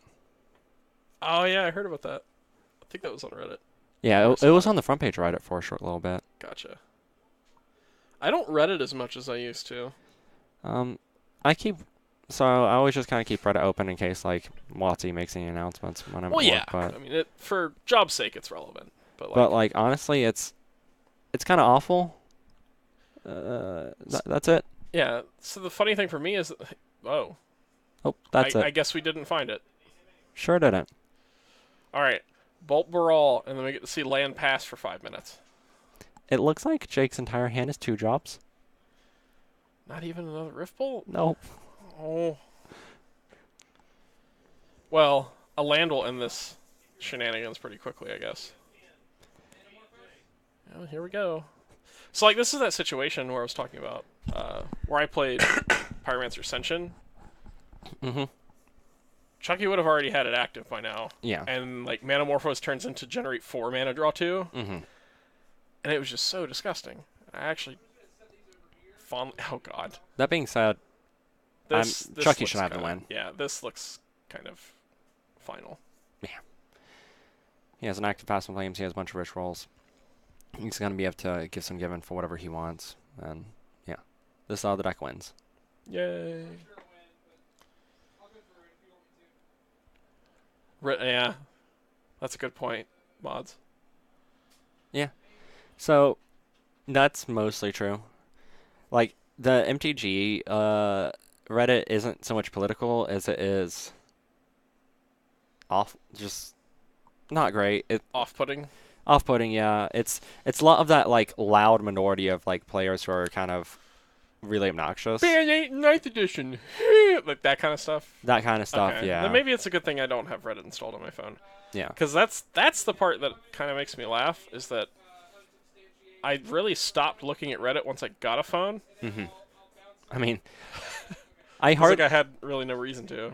I hardly ever look out my phone, honestly, and like there's just not a ton of reason to. Yeah. So that's a win for Chucky. Save. All right, so Blammo. looking at the burn side board, and all right, so Rest in Peace here is the first standoff card to me. Being able to exile the graveyard, prevent their Pass and Flames win, feels good. Aside from that, there's nothing I'm super stoked about. Like, paths can remove their things, but so can all of your burn spells. Yep. And everything else, like, I don't think that you want Exquisite Firecraft in the deck, and so... Yeah, I think it's just Rest in Peace for maybe... like, some Skull Cracks. They're your least efficient burn spell, and they can't target creatures. Yeah, I was going to say that or Lavamancer. I think that you keep in Lavamancer, because Just on the off chance that it does... they can do something. Yeah. And so I think that's super easy and quick. And then from the Storm side, this one's a little less easy. First thing I do see that I want to be bringing in here is the Dispel, just a way of countering that one burn spell, possibly buy you a little bit of time. And something like Echoing Truth might be a consideration, or a Bray to handle an Eidolon that's in play, or a Rest in Peace. Okay. And, oh wait, there's also a Negate. That's Yeah. another thing.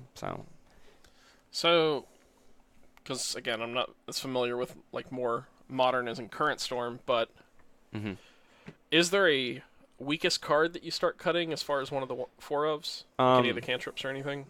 As far as the weakest, I believe that your Ops are your weakest draw spell. You 2-of Opt. Okay.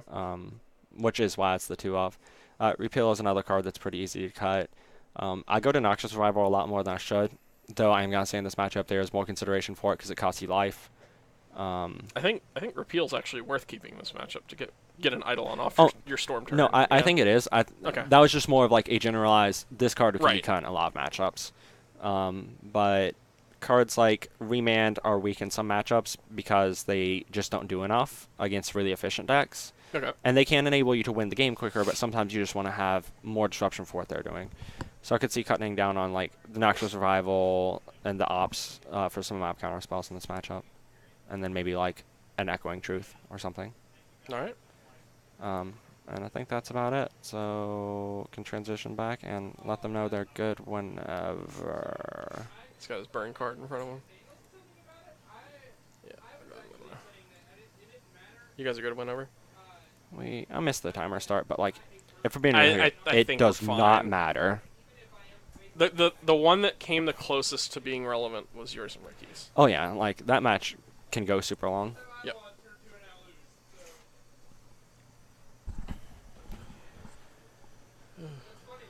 Yeah, I could put more than Magic on my Reddit feed, but the second thing on there would probably be Fortnite, and that one's actually worse. I would imagine. It's like 20% good clips of like people doing some pretty crazy stuff, and then the rest of it is just people complaining about like shotguns are inconsistent, SMGs are overpowered, like just the same stuff over and over again. The only thing I go on Reddit for are I'd rather look at 50-50. yeah. I go on Reddit for Magic, Overwatch, Hearthstone, and then for movie discussion from different people or like show discussions about shows. Okay. Because like I actually like reading like a large amount of people talking about like I like this episode because of X and Y, or I'd like this movie because of X and Y, etc. Mm-hmm. All right. So Goblin Guide revealed a ritual for Chucky. Serum Visions. One of them was a Shivan Reef. I'm not sure the other. I assume he bought him Shivan Reef, given he has lands in hand. Yeah. Oof. Now we in problems. Yeah. Another land. Having to start on the turn 1 Shivan Reef, seeing a turn 1 Goblin God from the opponent, and seeing an Eidolon on turn 2. This is Yeah. feeling real bad for Chucky here. Oh no. Okay. Hope you found a lightning bolt. You did not. He found a sleight of hand and a Gifts Ungiven. Those aren't good. Yeah, I'm not sure he can. I don't think he's winning this one. No. He's a Dead. more person. That's dead. Oh yeah, no. He's Yes. going down to 6 and then can only cast 3 spells. Yeah, 4 plus burn spell means he can only cast 1 spell on his next turn. Yeah. And it looks like And I think he has 2. yeah. And it looks like that Jake's just not even gonna waste any time. All All right. right. Well, that was quick. Who needs a round timer when you've got burn and an Eidolon? Yeah. So, speaking of Eidolon, Okay. there was I believe it was an SCG Open a while back, Mhm. where round 15 was. This was a long time ago. I was working in the store still. Mhm. Was 2 burn players. Both of them were at like 5 or less life, and both of them had an Eidolon in play. Oh my God. And it was the most interesting modern like burn match I've ever seen. Because there was certain points during turns where if one player cast a spell and the other one responded, like one died. That gets interesting. Like when it gets to those type of situations, things get really dicey because then also it becomes when do I attack with this? Do I want to try to initiate the war now, et cetera, and it's just Yeah. it becomes really tricky. I really wish like I knew what event that was so I could go back and try to find the VOD. Because it was the one they were commentating on. Mm. But it was such an interesting match.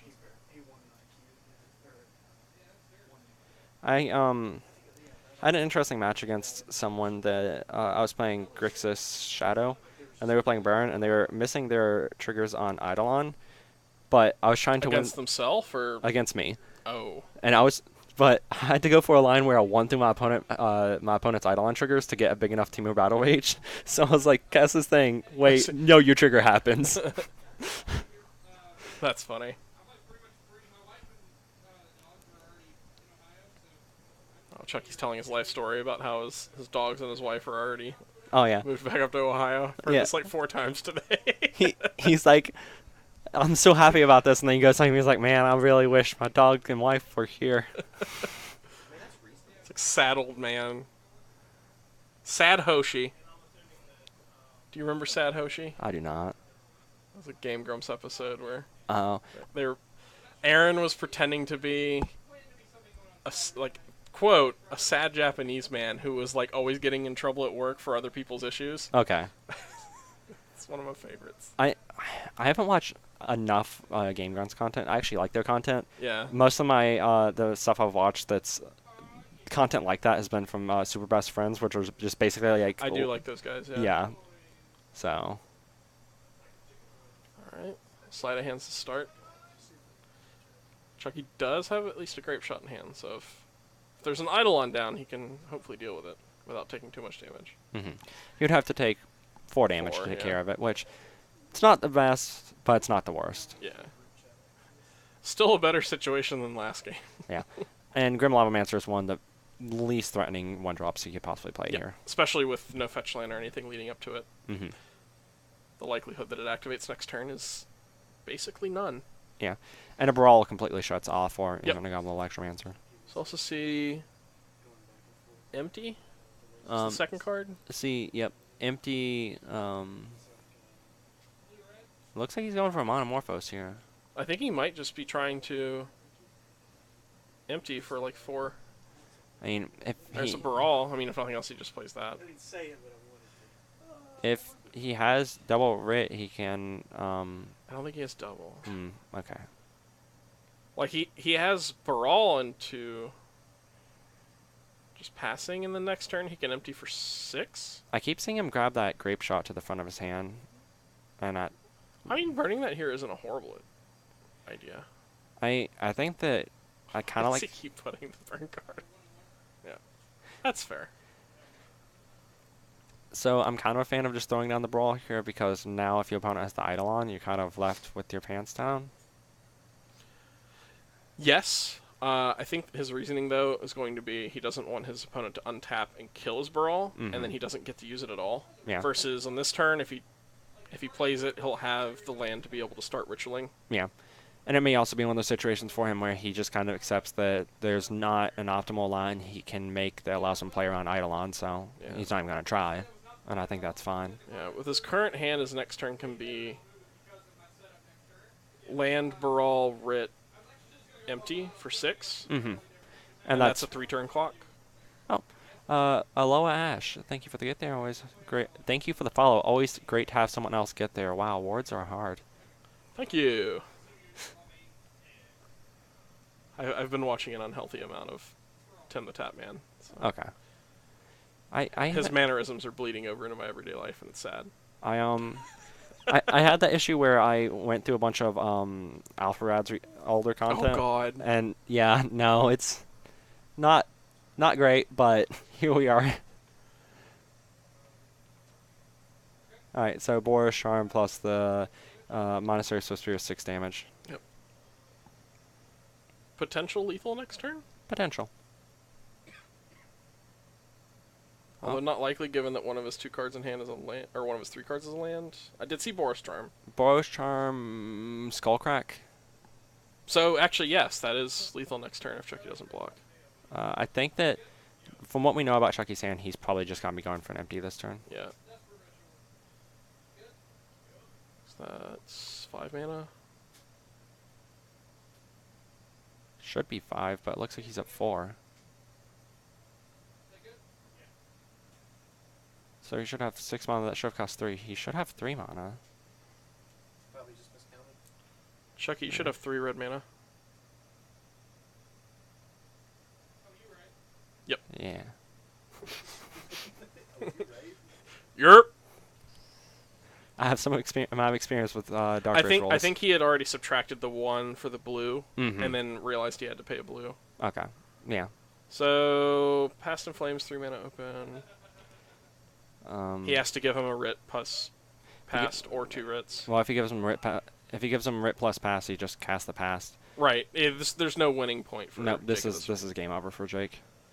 I just realized what he did. It's a giant F6. Oh my God, Jake, you mastermind. Hey Jake, your F is upside down, by the way.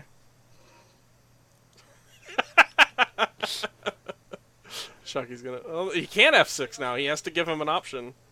Moto would be like, no, you have to do this. You can't. You can't not do this thing. What? Meanwhile, Chucky can't even figure out how to make an F. Anyway. Now it's backwards.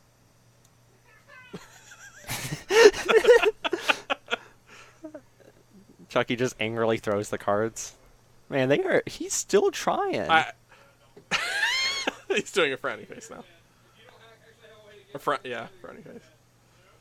You'd think he'd realize that the logo on the playmat is facing the correct way. You would think. So if he puts an F in front of the emblem, You would think. yeah. Well, that's logical. Ladies and gentlemen, this man is a doctor. He doesn't know which way letters go. Yeah, they can't write. I mean, doctors don't need to know how to write anything. That's fine. That's true, yeah. They just need to scribble circles on a pad and be like, all right, here's your prescription. Chucky just throws on his deck of magic cards. That's an F. It's still backwards. You are 0 for 3. This is a mess. Corey's gonna go fix it. I'll give you a hint. There's an emblem on the playmat that's facing correctly. Oh my God, Corey's just like, no, God, please.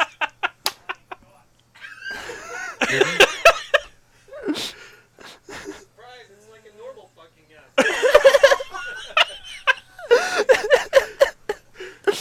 Everything's on iPads now. No.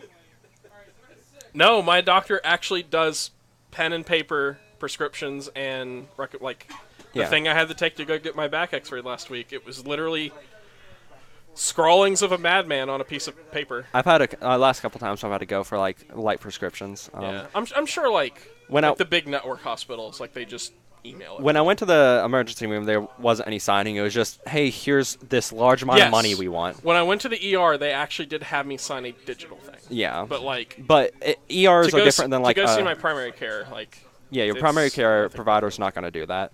So The most technologically advanced thing they have is the oxygen reader that they put on your finger. yeah. That's it. Everything else is still the same thing from when I was 5 years old. I'm just going to go and do this to make it easier on you guys. Yeah. I mean, I can do it too.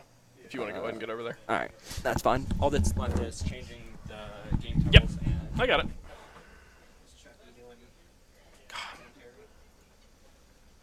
Yeah. Chucky's jumping back in. Corey, I will say your mouse sensitivity is insane. Do you play Overwatch with this? My fingers automatically go to WSAD. Player 1. Wait. Why did he put himself in the wrong... Oh, no, that's right. Bam? Yeah. Hell yeah!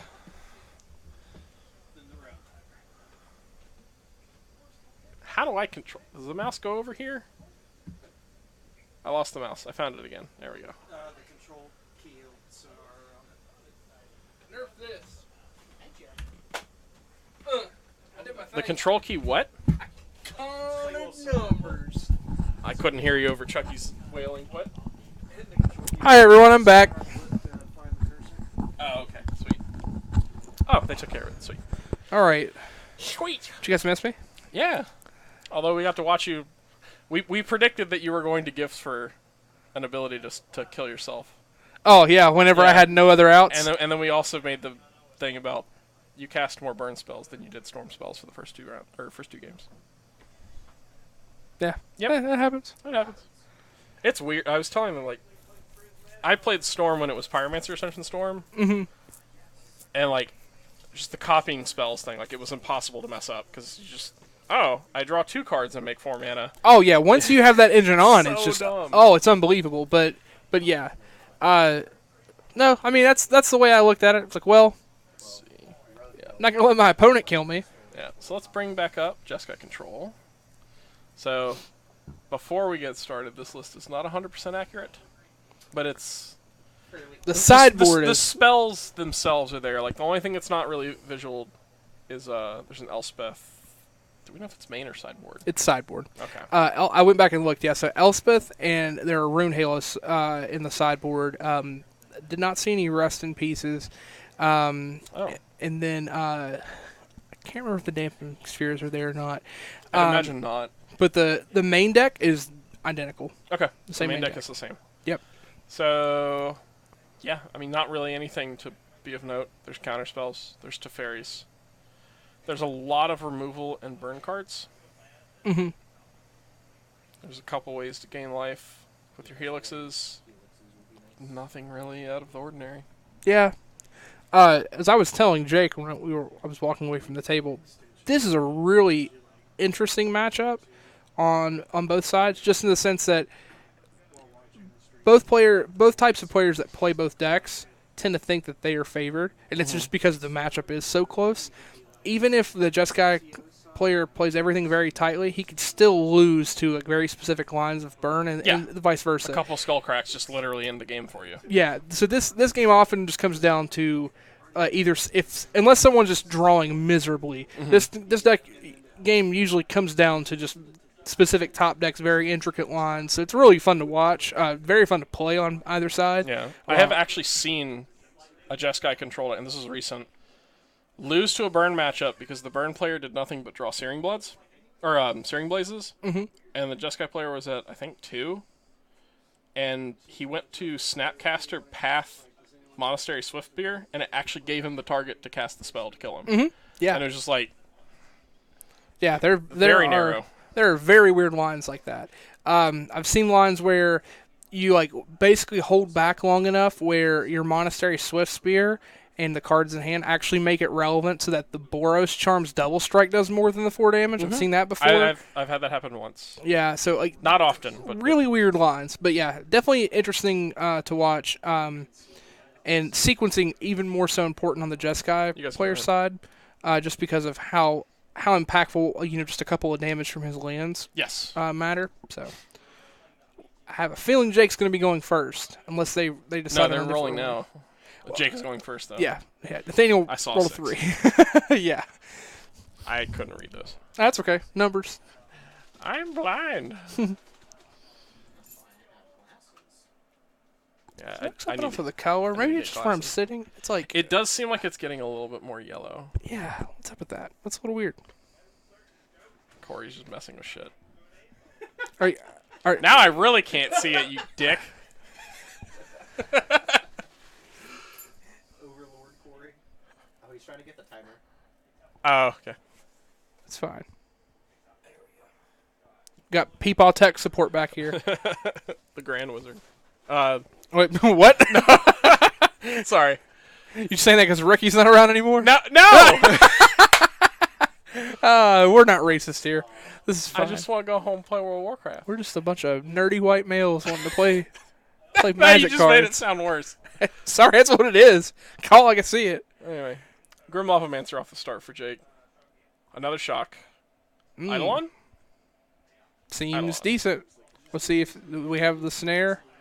Looks like a negative. Now, do you shock Path so that you can open up your turn 2 to play something like Search? Do you think? Ooh. What would you do, being the Jeskai control player here? Well, there's a spoiler here. He went for a basic planes.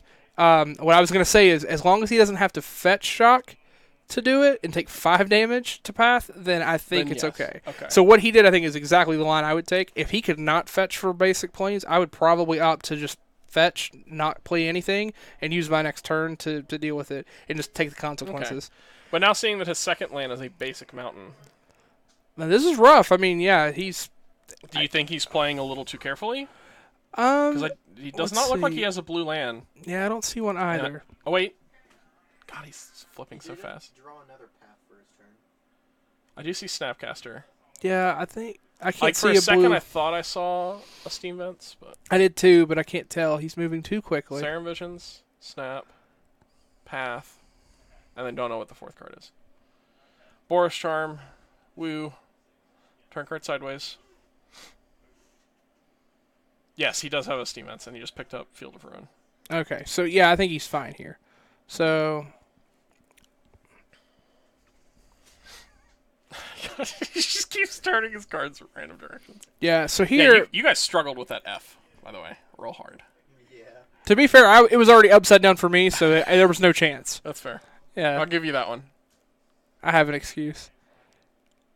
I was gonna say, I think at this point you just path it. Yeah, I think that's reasonable. I mean, you're getting... I feel like at that close of a life total, if he had an Eidolon, he would have played it first. Just because you're, like, as the burn player, you're ahead.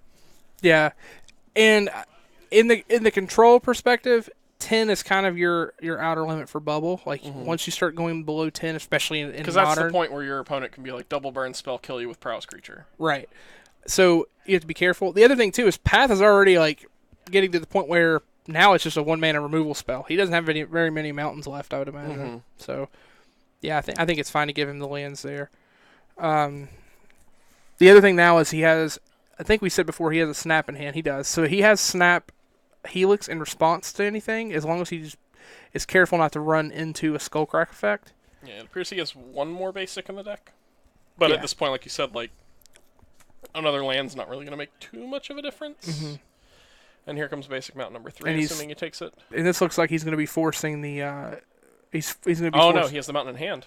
It is a strip mine. Well, he has to tell him he has to search. Yeah, okay, he is searching. Okay, never mind, we're good. Yeah, so Field of Ruin. Just to bring it up, pull it up here real fast. Here, I got it.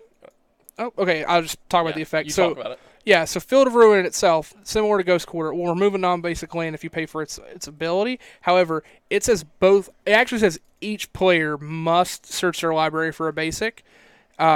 So this is relevant, multiple different formats. I mean, here you can make shuffle effects irrelevant. You could also force it if an opponent were to put something on top of their library or scry to fix the top of their library. Using the Field of Ruin gets rid of that.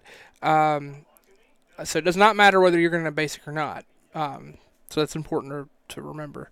Yeah, because they actually had a judge ruling a while back. I remember it was a big deal because if you Ghost Quarter your opponent, you have to remind them now that they may search. Like you can't scum them. Right. Same thing with Path. You have to Yeah. you have to remind your opponent that they may do that. Yeah, and if it's an effect that forces them to, they do have to do it, Yeah. Okay. So it looks like or at least shuffle their library. Nathaniel's going for the Snap Helix in response to that attacking Goblin Guide.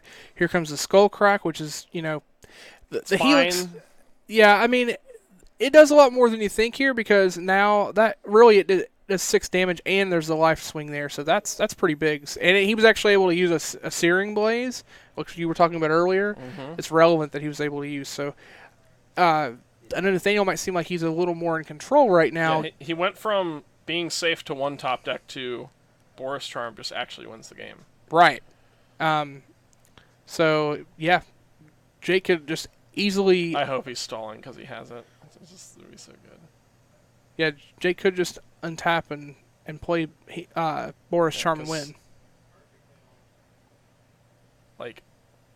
Oh. Okay, so you put him to 1. Jake's going to be at 19. All right, so we'll wait and see. Now, this is the thing with Teferi, it's what makes him so good. The fact that he can untap just 2 lands and protect himself is one thing, but the thing that really puts him over the edge is the fact that 2 extra mana covers over a lot. It matters a lot whenever you can untap entirely and have 2 additional mana. I believe we saw Nathaniel earlier use it for Sphinx's Revelation to just get a mass of cards. Mm-hmm. Yeah, it's a very powerful effect. Yeah. I was thinking, scryed both at the top. Okay. That's gonna be pretty big here, so. Let me see. Cryptic, Snapcaster. Although he's probably going to think twice about playing a Snapcaster now. 'Cause Jake doesn't even need Landfall to kill him. Although there is reason that if he has Counterspell back up, he can just snap Lightning Helix to try and get some life. Mm-hmm. I don't dislike that idea. Yeah. I think he picked up Dispel as well. It's hard to tell. Mana Mana Leak. Leak, yeah. Yeah. Now, this is situations like this are why I think there is some merit to possibly running a 1 or 2 of Ramanap Ruins in this type of deck, because then Mhm. that as a card ends it and goes around Are counter you spells. saying? Are you saying like that guy known as Bomat guy who ran Bomat Red? I don't know if I go that far, but yeah, Yeah. something like that. Yeah. I'm not turned off to the idea. No, I mean if you're in these types of spots, I it's a think- good way to clinch. I think in the builds that are not playing the third color for sideboard cards, that there is a reason for that. In this build, he is playing green for Just Destructive Revelry. Revelry. Yep, that's it. So, and it's just that one of land, and that's just primarily because you really want to have those effects that deal with leyline and continue to accrue damage, as well as against affinity and other artifact-based decks. We did see the Snap Helix to get some life back. Yeah. So That did happen. the other thing is we know now that Nathaniel is I think he's Pretty stabilized. safe. He has double counterspell. Like as long as he has 4 mana open, he has double counterspell because he has He has a Logic and Knot. mana leak. Yeah, so I agree. I think he's okay now. I was going to say the exact line that would be okay here is if Nathaniel were to, or Jake were to draw Boros Charm, cause Nathaniel to fetch, and then for some reason if he needed to fetch to go get use his Cryptic Command. He has, is that 3 cryptics? Yes. Yeah. It's like he heard me. This isn't on, is it?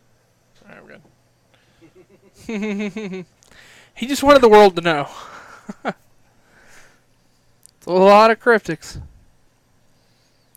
A whole lot of nuts! I mean, you could say Nathaniel's lead is commanding at this point. Fucking He's not. I mean, he's smack not you. playing. I'm just saying. I have to. Somebody's got to keep the pun game up. I mean, that's fair. Yeah. Ooh, another snap. Oh, snap. Now, I guess you just target a serum. The other cards are what? Paths? 2 paths, I think. That's interesting. I just hear noises. Like I guess. one of them's like groaning, and the other one's just Ugh. dying. So my thought is Nathaniel's not actually going to play. Yeah, he's not going to play the serum. He just wants to apply pressure here, which I think is correct. That's fair. I mean, plus like to double counterspell if he plays the serum, he has to crack a fetch land, Right. You which definitely he don't want to cannot do right now.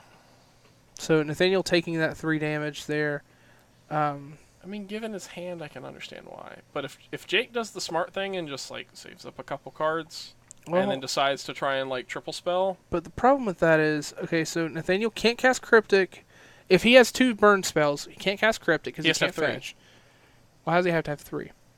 because without fetching, Nathaniel only has enough mana to do 2 counterspells. Right. That's what you're saying, but Yeah.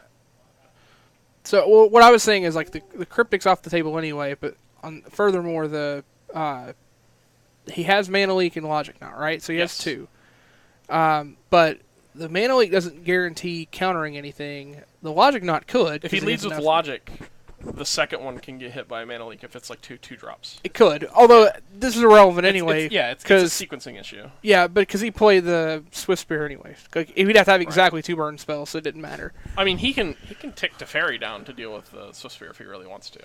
And Well, he just drew a bolt as well. So Yeah, so I don't think he needs to do that. I won't be surprised if the bolt actually just goes to face that or try and end the game. Yeah, I 'Cause don't. he has like I said, Teferi can answer the Swift Spear. Cryptic can also just bounce it in combat if like things start to get weird. I like you can also just tick up Teferi I think and it's- pass. That's what he's doing. He's He's burying it. yeah. I think he has enough cards in It's hand. Second from top or third from top? Third from top. Okay, so three draws from now. Yeah, I think the fact that he wants to apply pressure with the snap to end the game is more important here. Yes. So I definitely understand the reason for going with that. Because like Bolt Snap bolts 6 damage, which leaves 5. So Snapcaster kills him in 2 turns or 3 turns if he doesn't have any more damage. Okay, so I think we're gonna see. Okay. Oh, okay, he's gonna Just bolts that instead. That's fine. yeah, I think so. Oh boy, that's big. What did he draw? Rev. Oh. Sphinx's Rev's gonna do. I'm willing to bet that the card Jake has face down is a burn spell. I feel like he knows that he needs 3. All right, so there's something that Nathaniel did here. I don't like the line that he went with. Just hear me out on this. I'm listening. Okay, so Nathaniel used his Teferi ability, didn't untap anything. He had a Steam Vent, so I know it's a small line. But what he could have done was he could have waited for the response of the trigger, tapped mana to float 2, untap, or he only had to tap 1. He could untap the Steam Vents and the other And land. then just dump Rev. And then dump Rev, leaving up the mana with the Logic Knot.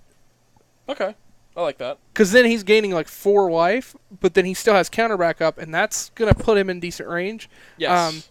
That's also greedy, though, because then if, let's say he goes to 5, he's tapped out now, and his opponent could untap and then kill him with 2 spells. Yeah. So, I mean, the safer play was definitely doing what he did. But yeah. He's definitely comfortable being at 1 life. Like, that much is certain. It's literally impossible to tell what's in his hand because I just keep seeing cryptic commands. That's all I see in a mana league. That's all you need. Yeah, I think his hand is 3 Cryptics, Mana Leak, Logic Knot, he's used 8 Sphinx's cryptics. Rev. Does he have 4? Oh, so he has 2 Cryptics. 2 Cryptics. 2 cryptics, Logic, Mana Leak, Sphinx's Rev. This is Sphinx's Rev for Plus, 3? like, something. Yeah, there's a Rev for 3. Leaving up Logic. Okay, he's going to... Puts him to 4. Or no, wait. He had a mana floating. He Okay. had a mana. He did the Teferi thing. So he did the thing we were just talking about. Okay. I think he was waiting so you'd have the counter magic. Yeah. Alright. Look at that. That called Yeah, it. it's so good. Maybe he heard me. Okay, looks like we finally saw a scoop on Jake's side. Yeah. I mean, that goes beyond that point of being able to triple spell. Yeah. I mean, Nathaniel was basically choking Jake with the inside of his scrotum. It's a rough way to put it. I mean, it was a That's a stranglehold. horrible image. Why did you do that? People are going to leave now. It's fine. It's anatomically correct. I didn't say anything inappropriate. Yeah, well, your F wasn't atomically correct. You're right. It wasn't. It was wrong. It was pretty bad. You we can't tell me what bathroom to use. Yeah, I can. Because I know right now you don't fit in the one upstairs. I don't fit in the one upstairs. F is for fat. All right. So we've already seen both of these deck lists. Let's quickly look over and see if there's anything that is going to impact our sideboarding. Definitely on the Jeskai side, there are some cards. So we'll start there. So just looking over, Dispel is going to be a big play here. Baneslayer is just an absolute monster. Now, there is the downside of you can't just keep a hand that automatically has Baneslayer, because if you can't interact early, you can lose. I That's don't a trap. think you want Baneslayer in your opening hand ever. Yeah, you definitely don't. You want to have ways to interact and find stuff it. first. Purge, I can't remember if there's 1 or 2 in the actual list. Either way is a great card to bring in for removal. The other thing in the deck list is Runed Halos. Runed Halo is great. So There's just 2, right? yeah, so a little thing about Rune Halo. So Rune Halo is the 2-drop enchantment. It's a white. It says as it comes into play, name a card. When you have protection from that named card. So you have protection. So in this matchup, if you name Eidolon of the Great Revel, Eidolon of the Great Revel cannot target you with the triggered ability it doesn't has. target you. It just literally won't deal damage to you. Or sorry, it Yeah. doesn't target. It won't deal the Yet. damage. However, it still hurts its opponent. So you Yes. then turn Eidolon into a one-sided shock machine. You make your opponent feel bad for bringing that deck to the table very quickly. Yes, so it's really good in that matchup. So I really like it there. You can definitely cut a lot of the top end off in the Jeskai deck. Secure the Waste is somewhat lackluster. Depending on how your curve plays out, even Sphinx's Rev can be considered as a cut, depending on where you're at. This list is pretty streamlined, so you could probably keep it. Supreme Verdicts are definitely something you cut.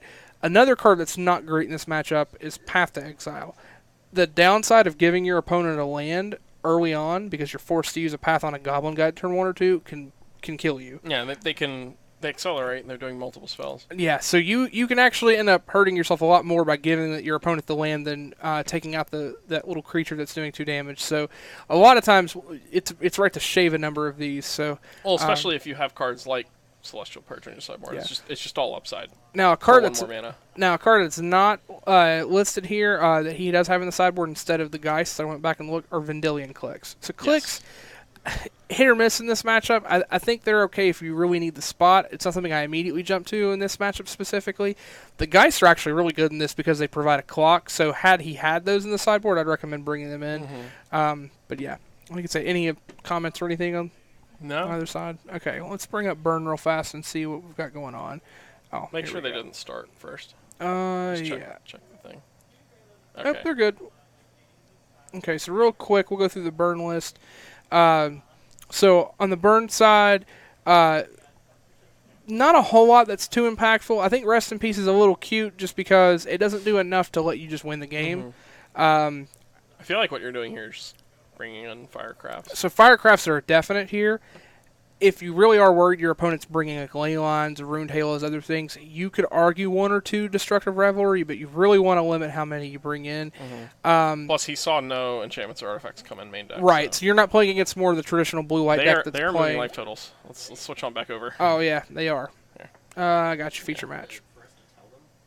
That's all right. It's fine. Last round, who cares? We're fine. Updated round.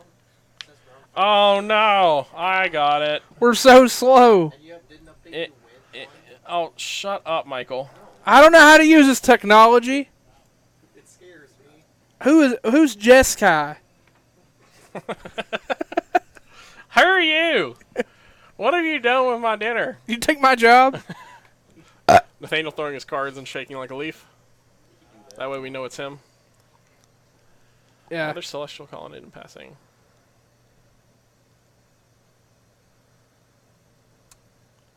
Turn 2 Eidolon's pretty good. Yep. Turn to Eidolon. Pretty solid. Rune Halo's probably going to get passed after it get cast up. Rune Halo's Second Goblin Guide. pretty good. This is fast. Now, do you Rune Halo the Goblin Guides? So I'm because like I'm not the control player of our group. So if you're able to path, okay, right here, the line he has, Path the of course, yeah. Eidolon, If you're able to overhand. deal with the Eidolon in a separate way, then yeah, it's fine because, I mean, yeah, you're taking way more damage off the table. So, so yeah, I think it would be fine to do that. It's also assuming he has the card right now, which he could. I see a white card in there somewhere. I feel like Yeah, I there's kind of something. want to ask him to fan his hand out, just so we can catch up. But I'll let them play. Yeah, just, we'll Last see. time I said his name into the headset, he freaked out and jumped out We'll of his scare chair. him. Yeah, so I think that definitely the right thing here, There's a couple of us that need to get better about. if he does have it, is to play it. There's a very specific line that he dies to, but like Boris Charm Double Bolt, which isn't too unreasonable, honestly, in Jake's deck. I think he. That comes in tapped. That enters tapped. You do not have a Plains or Island. Oh boy, that matters. That's pretty big. That's rough.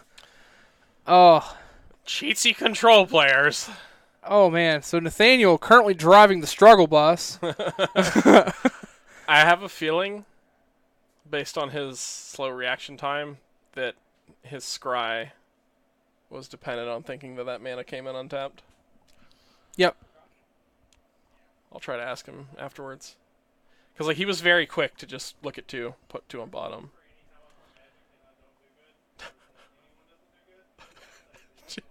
Jake saying, the only time I do good in Magic is when no one does any good.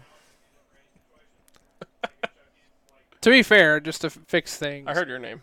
He did say my name, but he didn't do any good. Superman does good. He was doing well. I'm just saying. Jake is the best.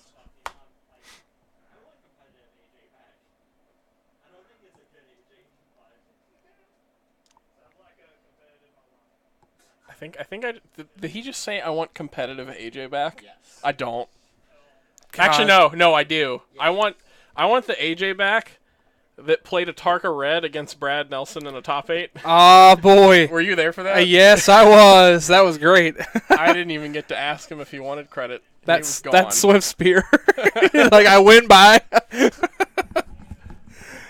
Those were the good old days. This is when I just moved here too. That Yeah. was a while back. It was when I was still working in the store. I think I was Was I the judge of that event?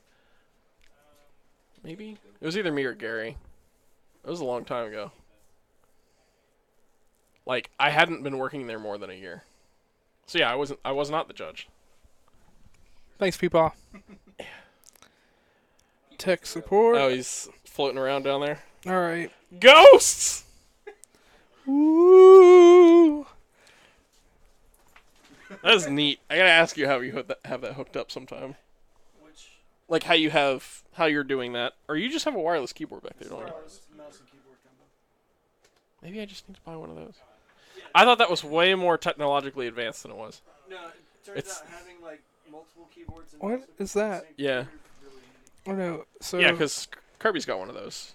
That's pretty neat. so again, Nathaniel's twitching faster than a Jamaican child with Parkinson's. Yo! Why you do this? Hey, look, he played an island this time. That means this comes in untapped. Good job, Nathaniel. He did it. Guess what? He can't play Lightning Helix. I don't even feel bad. The red card's in his hand. You see, you don't even feel bad. Don't even feel bad. Why not? I don't know. I hate You everything. just want the burn player to win? Ha! No red for you. I mean, given his hand, I don't know if he needs the red. Drew another blue card. Another island. Oh, he has a fetch. Alright, he's fine. Okay, I see what he's doing there.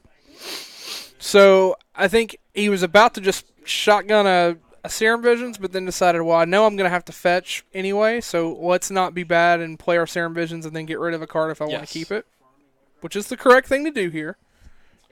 Yeah, it's not brainstorm fetch, like, Right. which I know we just came off the back of doing a Legacy stream last week where he was playing Blue Black Shadow. Very common in that format for people to brainstorm, put the cards they don't want back on top, fetch them away. I think there's an argument here while he's tapped out and fetching to go ahead and use that Go ahead Lightning and Helix. Mostly because I- it's brutal if he untaps and has a Skullcrack effect. Yes, I can agree with that. Yeah, Like, sure, you don't see the top card of your library, but is that worth taking 5 damage? Or, I'm sorry, 3 damage instead of just right. pinplaying I mean, another certainly creature? Jake could untap and play Eidolon, but that's okay if he taps out. But for then you it. can still respond to it. So You're fine. you're guaranteeing that 3 life matters a lot. So Draw was Gribbalophomancer, I believe, because it's the Walmart foil, I think. Did you say Walmart foil? It's very thick foiling. That's fair. the Walmart foil. Okay.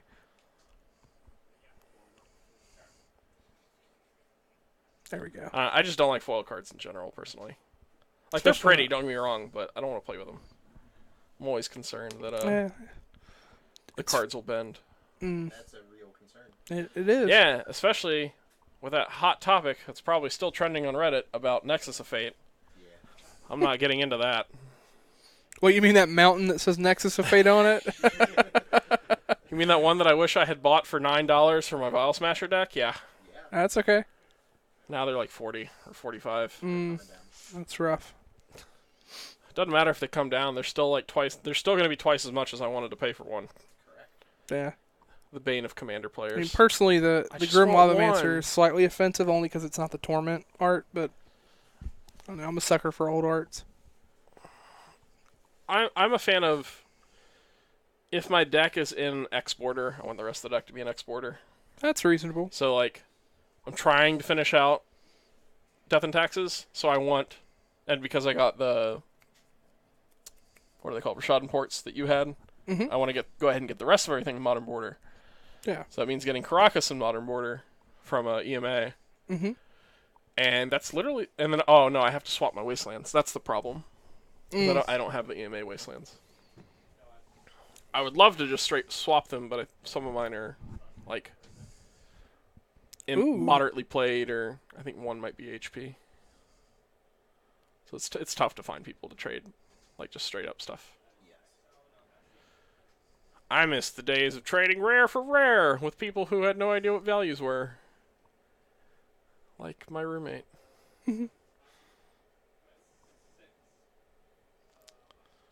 Nathaniel whittling away, just drawing. That's so many lands.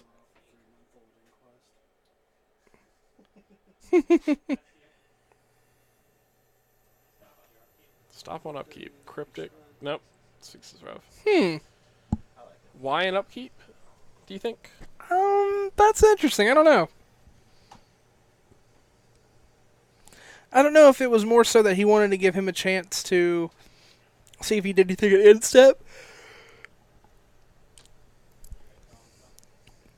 He's trying to like bait him into doing something. He just wants him to use an Eidolon or something? Or a Skullcrack? Yeah, I'm not sure. I'll have to ask him afterwards. I mean, that just Did seems. he pick up another Sphinx's Rev? I don't think he's playing two. But he's moving his card so quickly I can't see. That's Teferi. He had 2 before, because remember, he Sphinx's Rev for 1 and then into 5. But that was a snap. Oh, was it a snap? Yeah, he's only running 1 in the deck. I think that's a Teferi in the hand. There's the second purge. There's the purge, yeah. I have a bunch of that card somewhere. But do you have the textless? No. It's just when I started playing, that was the set. The M12 was the set to play. Mhm. You just asked if I had foils. No, Japanese foils. I don't have foils. Period. No. Wrecked. That was an interesting sequence. It was. This game's interesting. Jake is down to one card, maybe 2. 2 cards. 2 cards. 2 cards. Nathaniel has an ass ton of lands. And some blue card that is faster than Superman. We'll never know. That's a cryptic.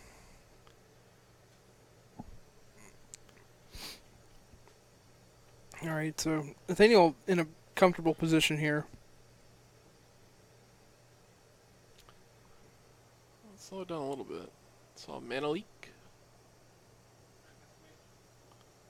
Value Helix or value Rev? Everything into the Rev, except for 2. So just revving for 2. Yeah, he's leaving up mana leak. That's fair. Keep his opponents honest. Well, it gets him back up to that 10 that you were talking about earlier, and that is that comfort zone. Yeah.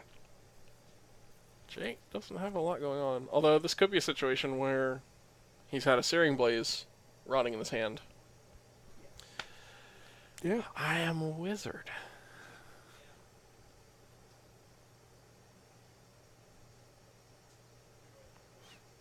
And I think we might see Nathaniel slam that Teferi now and just have the backup for it, but we'll see.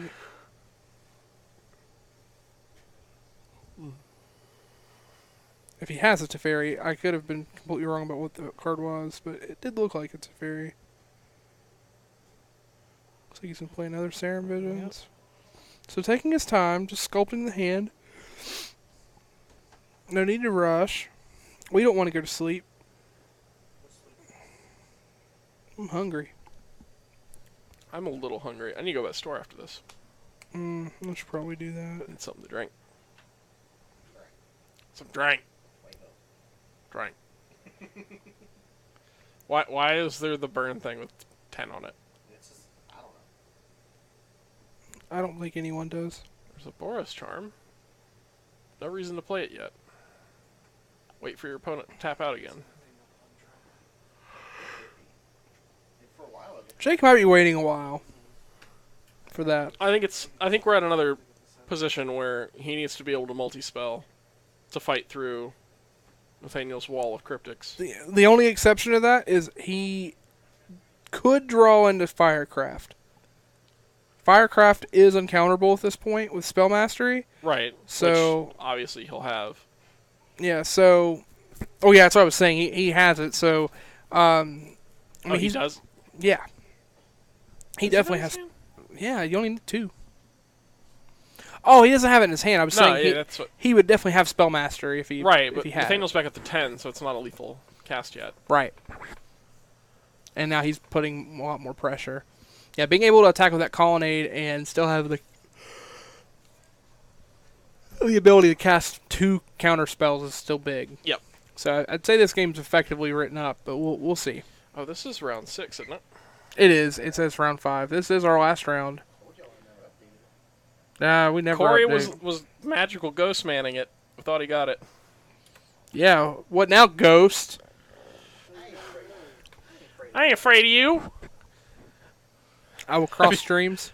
Have you seen the commercial for the Ultimate Guard Xenoskin playmat? Mm-mm. Where it's the color changing thing? I haven't seen it. So the first time that SCG ran it, it showed the handprint. There's a bunch of people in chat that were just yelling ghosts. Ooh, ghosts! Spooky! It was funny. I might buy one. They looked pretty neat. I want a playmat that's not cloth, like the mouse mat cloth. Mm.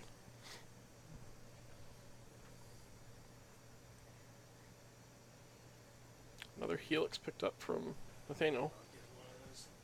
You just activate Colonnade here and go to town. Yeah, I think he's got the mana to both activate it and then activate it again to block if necessary. If he really wanted to. And still have counter magic backup. Let's not forget that. Yeah, he could have Logic Knot open as well.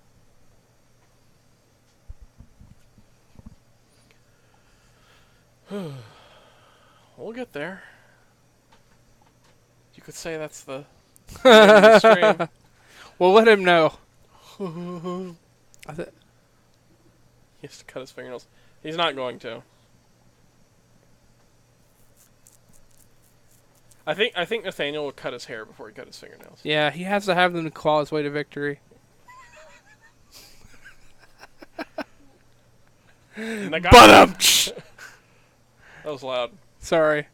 Rip headphones. Rip headphone users.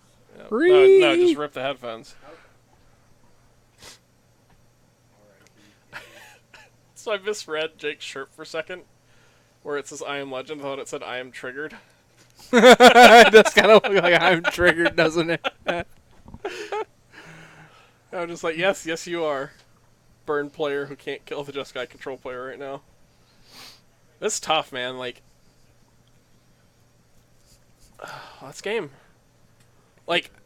I've played Burn a couple times in events, and the most feel bad is you're playing against someone who just stabilizes it, one spell from dead. Oh yeah, when you're so And close. you're just man, it makes you hate the cards because you're like, man, my deck would just give me that one burn spell, that one Boros charm. I mean, that is the story of every Burn player ever. Yeah, you're, and then, you're that close. And then they always tell the stories about how oh yeah, I drew all 4 of my Boros charms in 3 turns against my opponent in IQ. And it's and then I'm sitting there yeah, that was me, dick.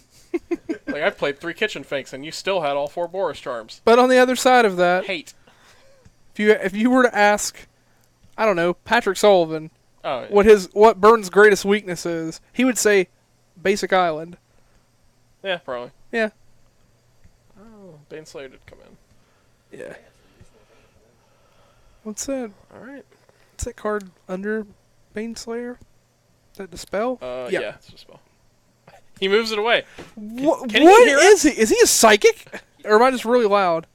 We're Oh, both okay. loud. He took his headphones. Huh? That hurt. I gotta stop. I hurt my brain cells. All right. Well, I hope everybody enjoyed our stream. This will actually be my last stream Yeah. for Sorry. Chip. possibly forever. Are you not gonna be here next week? Mm. Oh, come here. Yeah. Oh, We're hugging it out. hug it out. Oh. Well, thank you guys for tuning in. Thank you for getting there. Those of you who have followed, keep in mind you can hit that follow button. There's also a subscribe button. Feel free to hit that if you've got Twitch Prime, or if you just want to, support the stream another way. That's fine. That said, thank you for joining us this evening, and we will see you guys next week. Bye forever. Forever.